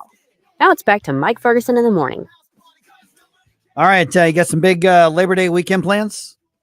You're making some big plans happening there. It's going to be a beautiful, beautiful weekend. And, of course, every time you've got the Labor Day holiday that's coming up, Democrats claim this as theirs because they are for the working man and working woman and working they, them, or whatever. But is that really the case these days? I don't know. Let's see here. Mark Mix from National Right to Work joins us right now. Mark, great to chat with you again. A lot of things going on when it comes to, labor policies and things like that. But let's start with that basic underlying, and I've heard it all of my life. Well, if you celebrate Labor Day, you should thank a Democrat. You should, thank a liberal out there, basically, because the leftist policies are pro-worker and conservatives are pro-business, and that means anti-worker, which has always been an odd dichotomy to me. Yeah, indeed, Mike. And you're right. They do claim this as their holiday. And I think if you go back into the 1800s, maybe that's true. But today, rank and file workers and working people across the country have a little different view than union officials that claim this day, or the Democrats that claim this day, for that matter. The disconnect between organized labor officials and Democrat politicians and ordinary workers across America is growing wider and wider all the time. And this Labor Day, you'll probably see that, and hopefully that message gets changed a little bit as we look at the policies that are coming down that are affecting workers across America. Yeah, because now we've got obviously one party in control of the House and the Senate and the White House. So compare the approach that the Trump administration is taking overall when it comes to labor and business policy, because I don't think you can separate the two, versus what they're trying to undo with the Biden administration. What are the key highlights we need to keep in mind? Yeah, Mike, the last 4 years under Joe Biden was basically a lollapalooza. Let me introduce that word again, for organized labor officials, not necessarily for American workers or taxpayers, but for union officials. Their National Labor Relations Board basically almost did away with the secret ballot election for union certification, the idea of bringing a union in They almost did away with the decertifications, which is the ability to get unions out of your workplace. And so those policies were basically based on empowering union officials by government decree. Now, most of that action occurred in the executive branch at agencies. They doled out literally billions and billions of dollars to companies and organizations that would commit to basically being neutral in union organizing or had to have a union contract in order to receive the money. The contrary is true, though, under Donald Trump. He's interested in the American working class, but he's doing things that are going to create opportunities for American workers, are going to create opportunities for folks that are looking for work across the country, bringing back manufacturing jobs. And frankly, he's doing most, Mike, with the government union problem that we have in Washington, D.C. with federal employees. That's really a dramatic change. Yeah, let me dive into that for just a second, because I do have some questions regarding the private sector unions, generally the manufacturing type of industry. But I think it's important. Even FDR was not a fan of government sector unions. I mean, and I think that surprises a lot of people because he was so pro-union otherwise when it comes to automakers and all the others. But what is different about the way we should approach government unions versus the way the Trump administration or others should be approaching, unions in the manufacturing sector? We've got a big strike going on in St. Louis right now with Boeing and everything that's happening. But I think a lot of people need to understand there's a massive, almost two completely different things when you're talking about government unions versus private sector unions. Yeah, absolutely, Mike. One is government is a monopoly by definition. They are doing things, quote, essential things that only government does. Well, I mean, obviously government's done a lot more than they were supposed to do and should do. But the bottom line is here in the private sector, you have competing interests. So a union official that calls a strike at a company or widget manufacturer A runs the possibility of losing market share to widget company B. And the idea, the longer you stay out and the more demands you make, the more you may endanger the very people that you're trying to represent. So that's the private sector. In the public sector, we have this monopoly. And what we've done there is we've applied this union monopoly on top of a monopoly. And we see the damage it does in California, New York, Illinois, New Jersey, Connecticut, and our federal government. And Donald Trump, to his credit, understands that, as did Franklin Roosevelt. To your point, Mike, he said the idea of unionization is completely incompatible with government. You just can't do it. It's not the same. Those were his words. And actually, those were the words of George Meany, the president of the AFL-CIO and the executive committee of the AFL-CIO back in 1959. But once they found this neat little vein of union dues money that could flow from government employees, they went on a march to unionize government employees. In fact, about 32% of government employees across the country are unionized. In fact, it's almost half of all union members in the country today. We're visiting with Mark Mix from National Right to Work, and we'll put out the contact information here in just a little bit. But Mark, let me talk about some of the overlap that's happened in policy and politics and stuff that I just don't understand as far as, getting involved in, like, for instance, the anti-Semitism and pro-Palestinians. Yeah. What does that have to do with the work and the wages that are being done in the United States? What attracts these labor unions to want to get involved in stuff that has nothing to do with the workplace at hand? I mean, the union's job is to get their members the most money and the best benefits and the most time off in exchange for the least amount of work possible. I mean, that's the union's job by definition. So why would they pull in these other aspects of, like, domestic and world affairs? Yeah, because the so-called union leadership is a completely different ideology than most of the members they claim to represent. And that's very apparent in the private sector. Just in the last election, Mike, you had a majority of private sector union households and union members voting for Donald Trump, despite the fact that the union officials delivered a 99.7% ratio of political money to Kamala Harris for the presidential campaign. But in the public sector, you're absolutely right. I mean, we've been representing graduate students at colleges all across the country and universities. We had a case at MIT where a Jewish student who was a doctoral student there, graduate student, he had to pay dues and fees in order to finish his education to a union that was out fomenting unrest and the anti-Semitism on his campus. We did win relief for 3,000 graduate students there. But the bottom line is this, to your point, what does that have to do with anything other than an ideological cause that many people disagree with. It's the monopoly that unions have over the associational rights of workers that says they can basically do anything they want because they can't be held accountable when it comes to standing up and saying, okay, Mike, I don't know if Gabe's there today, but Gabe and I vote for a union. We now have forced you, Mike, to accept a union as your bargaining agent. The union gets to speak for you. You don't get to speak to the employer yourself. That type of monopoly is what gives union officials the ability to basically do anything they want. And then when workers fight back, they tamp down that anger, and they tamp down that by saying, hey, you either pay us in a non-right to work state like Missouri in the private sector, or you lose your job. And that money goes to these ideological causes, which many workers disagree with. Okay, so what are the next steps that you're hoping to see the Trump administration and or Congress pursue? I mean, obviously, the National Labor Relations Board's been a hot point in the politics of all of this, but what are the things that would maximize worker freedom in the U.S.? Because the national right to work probably just doesn't have the votes to happen realistically, but what can be done? Yeah, well, first and foremost, to your point, the National Labor Relations Board, unfortunately, is the primary body that regulates labor policy for all private sector workers across the country. And so right now that board is not functioning. President Trump has nominated 2 members to serve on that board, but yet the Senate has yet to have hearings on them. The first step, though, is having a vote on a new general counsel who's the top lawyer at the National Labor Relations Board, the person that decides whether or not complaints will be issued when employees come to the board and say, hey, they're not letting us vote on trying to get out of the union. They're not doing this. The union's violating my ideological and political rights and violating the law.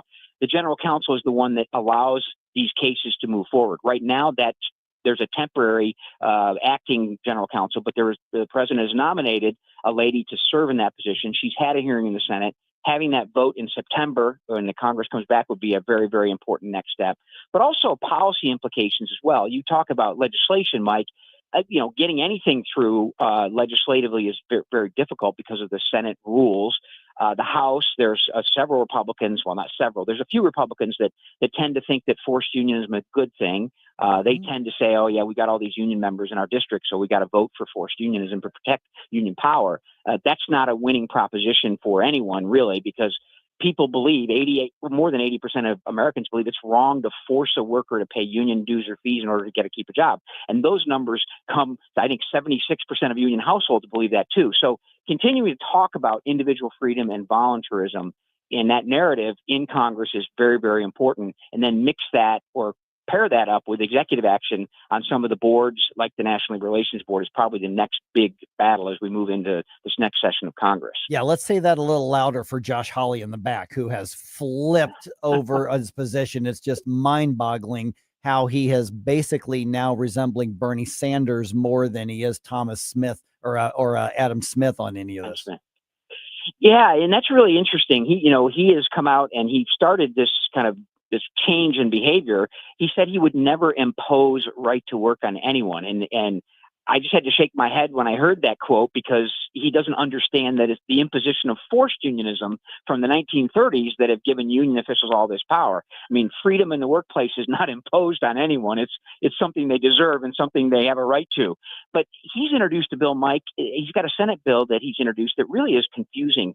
And it goes to your point about Bernie Sanders. It literally would give the government an opportunity to impose a private sector contract on a private business if the conditions of Josh Hawley's bill are not met, which means when a union gets certified, you get 10 days to start negotiation. You get 90 days to finish the contract. And if you don't finish it in 90 days, you get 30 days of a bureaucrat coming from Washington to help you solve that problem. And if you don't have an agreement at the end of that period, then the federal government under this bill could impose a contract on a private business. That makes no sense. No, none whatsoever. And this just puts Josh Hawley on the wrong side of it in a dangerous, dangerous way, given how close the control is. All right, Mark, big things that we're watching for next for you on right to work, and how do people get in touch?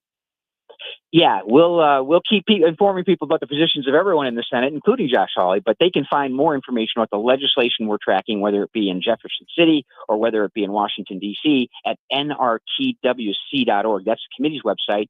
And if you have questions about your rights in the workplace vis-a-vis unionization, you can go to the foundation's website, which is nrtw.org. There's lots of information there about the rights that you have. They may be limited in many cases, but there are rights that you have to push back against forced and compulsory unionism. All right, Mark Mix, National Right to Work. Great to chat with you, man. Thanks so much. Thanks, Mike. Appreciate it. And of course, this Labor Day weekend looking pretty good weather-wise. So if you haven't made any plans to go do something, do it now because it's going to be really, really nice. But that's what happens is, I know when I've grown up, you just heard all the time Democrats basically saying, yeah, you conservatives, you Republicans, you libertarians, you whoever, thank us for this day. You know, Democrats are the ones that are defending the working man. Well, Democrats have become the corporate party at this point. Yeah, absolutely. Now, in case you chimed in or you tuned in a little bit later to that discussion, it will be up on the podcast. The first 2 hours are actually up right now. And shortly after the show, you can listen to the third hour on replay as you commute to work or at the gym. So bring us with you at the Omni, Spotify, Apple Podcasts. It's Mike Ferguson in the morning.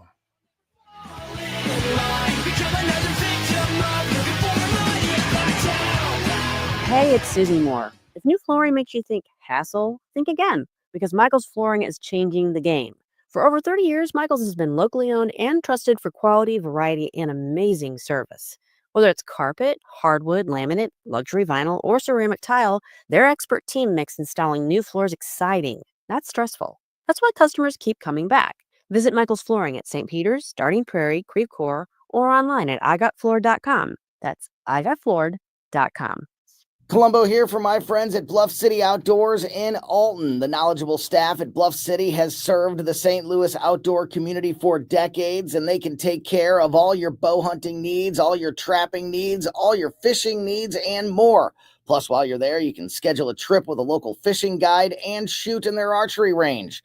Bluff City Outdoors is open 7 days a week, 1 mile east of Fast Eddie's at 2813 East Broadway in Alton. Follow them on Facebook and at bluffcityoutdoors.com. For 93 years, R&R Ace Hardware in St. Clair has been your family-owned destination. We're more than hardware. Find Carhartt clothing, gifts, toys, fishing gear, and fabric all under one roof. 4 generations of small-town service with big store selection. R&R Ace Hardware in St. Clair. Worth the drive. R&R Ace Hardware in Sullivan isn't your typical hardware store. It's a destination. Find Carhartt clothing, home decor, toys, fishing gear, and fabric all in one place. Proudly woman-owned with unique finds you won't get in the city. R&R Ace Hardware Sullivan. Worth the drive.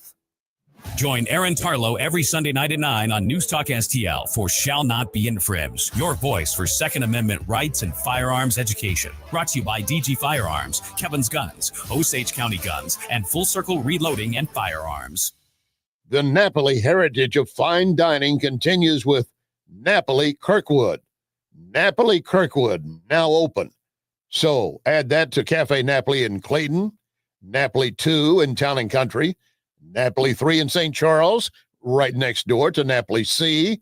And don't forget about Napoli Brothers Pizza and Pasta in the district, Chesterfield Valley. All of those locations, plus now, open Napoli Kirkwood. The Vic Porcelli Show. Part of our Vic for Vets program, Thursday at 9:41, we're going to talk to Dan Luliff, and we'll tell you about our Wreaths Across America project. Weekday mornings at 9 on News Talk STL.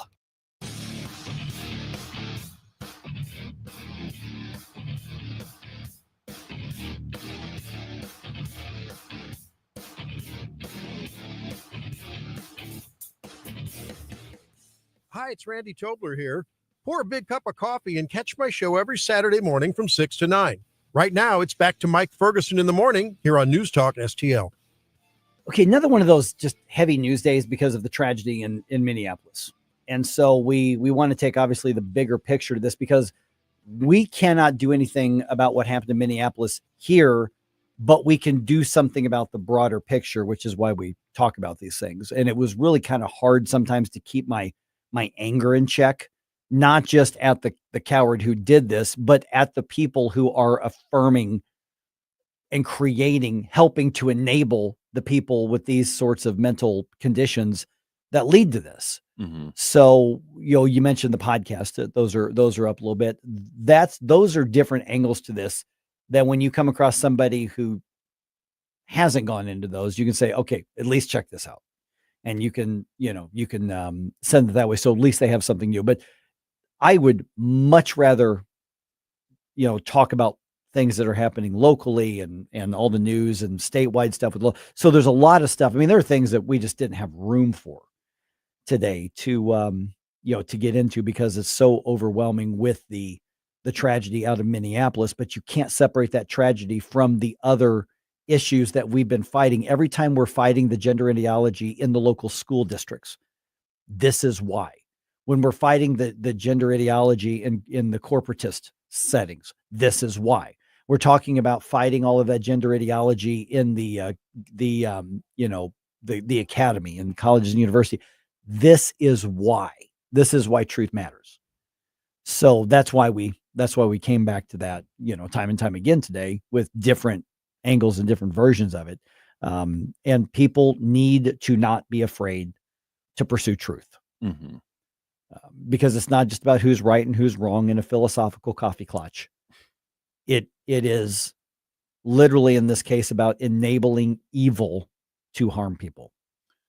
Yeah, and unfortunately, what we see is that no two cases are going to be an exact one-to-one comparison, but there are often very similar elements that just keep popping up. Yes, patterns. How did somebody like this slip through the cracks? How were they able to get up to this and plan all this without anybody at any point seemingly taking any sort of notice or being able to? Especially when he posted it online before it happened. In detail. Hours before it happened, specifically using wording and phrasing and the imagery of what was going to happen, saying, what I'm planning, and had the words "killed DJT" because I don't want to get in trouble, right? But had that on both one of the magazines and one of the rifles, and for some reason, the Secret Service was never tipped off, the FBI was never tipped off, local law enforcement was the church. There are so many questions that we have that this keeps happening. How are these people slipping through the cracks? Yeah, and the thing is, a lot of people say, see, law enforcement didn't do anything. Well, first of all, law enforcement can't watch every single YouTube channel, but apparently thousands of people saw that and nobody thought to make a call and say, hey, this guy's talking about that school. And they are using they posted an account with their current name, not their real name, because they changed their name when they were 17, but their current name. So you have what the person looks like, you have the exact place they're targeting, you have the exact weapons that were used, you have them not even hiding who they are, you have them alluding to what they're doing. Hours passed and nobody reported that, nobody looked into that, and I don't understand. So that's why this guy knew he wasn't coming out of this side end of it. This was there was no plan to. This was an end goal mission. Yes, they wanted to commit the most horrible acts of evil that they could possibly find out or figure out how to perpetrate.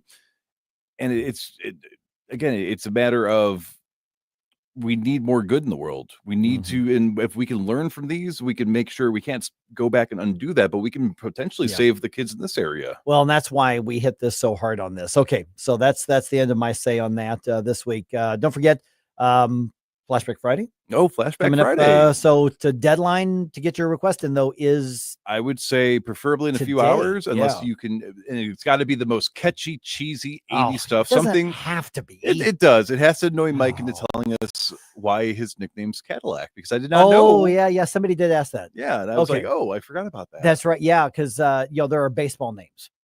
I've got one team in particular. We've all got nicknames. And in St. Louis, my baseball name is Cadillac. I don't drive a Cadillac. I don't mind Cadillacs. I like Cadillacs. But what happened was back in, was it 2018, 2019, something like that? I was down in Florida playing in the World Series with representing St. Louis. And the team was meeting at a sports bar before the tournament started. We were just getting together, go over some game plans and hang out last time before the competition started. And so I showed up in Cape Coral, Florida, just outside Fort Myers. And I walk in and they go, we got your baseball name. Uh-oh. Because you never know what's going to happen with that. That can go a lot of different directions. And the thing is that you really don't have a say. You don't get to accept or reject it in baseball kind of culture. It just happens. Yeah. And very, very rarely do you name yourself. Other people name you. And I'm like, I'm getting named.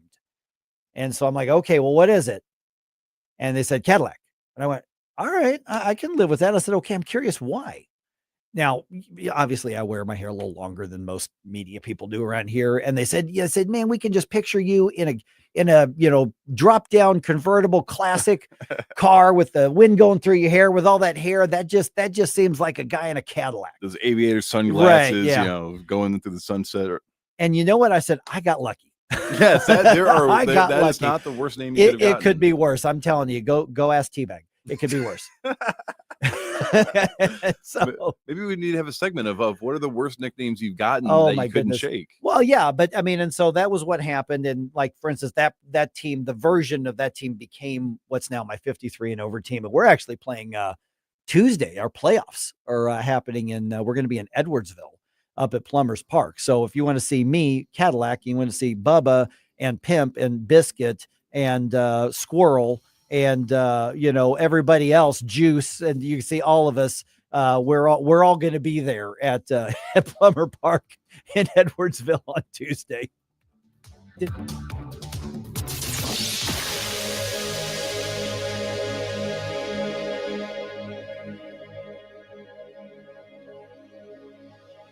Hey, it's Jamie Ullman here with my good friend Rob Very, St. Louis Bath and Renovation, STLBR.com, and you've got some things with which to wow our people. Are you tired of cleaning on Saturdays? Let us help you out. Zero grout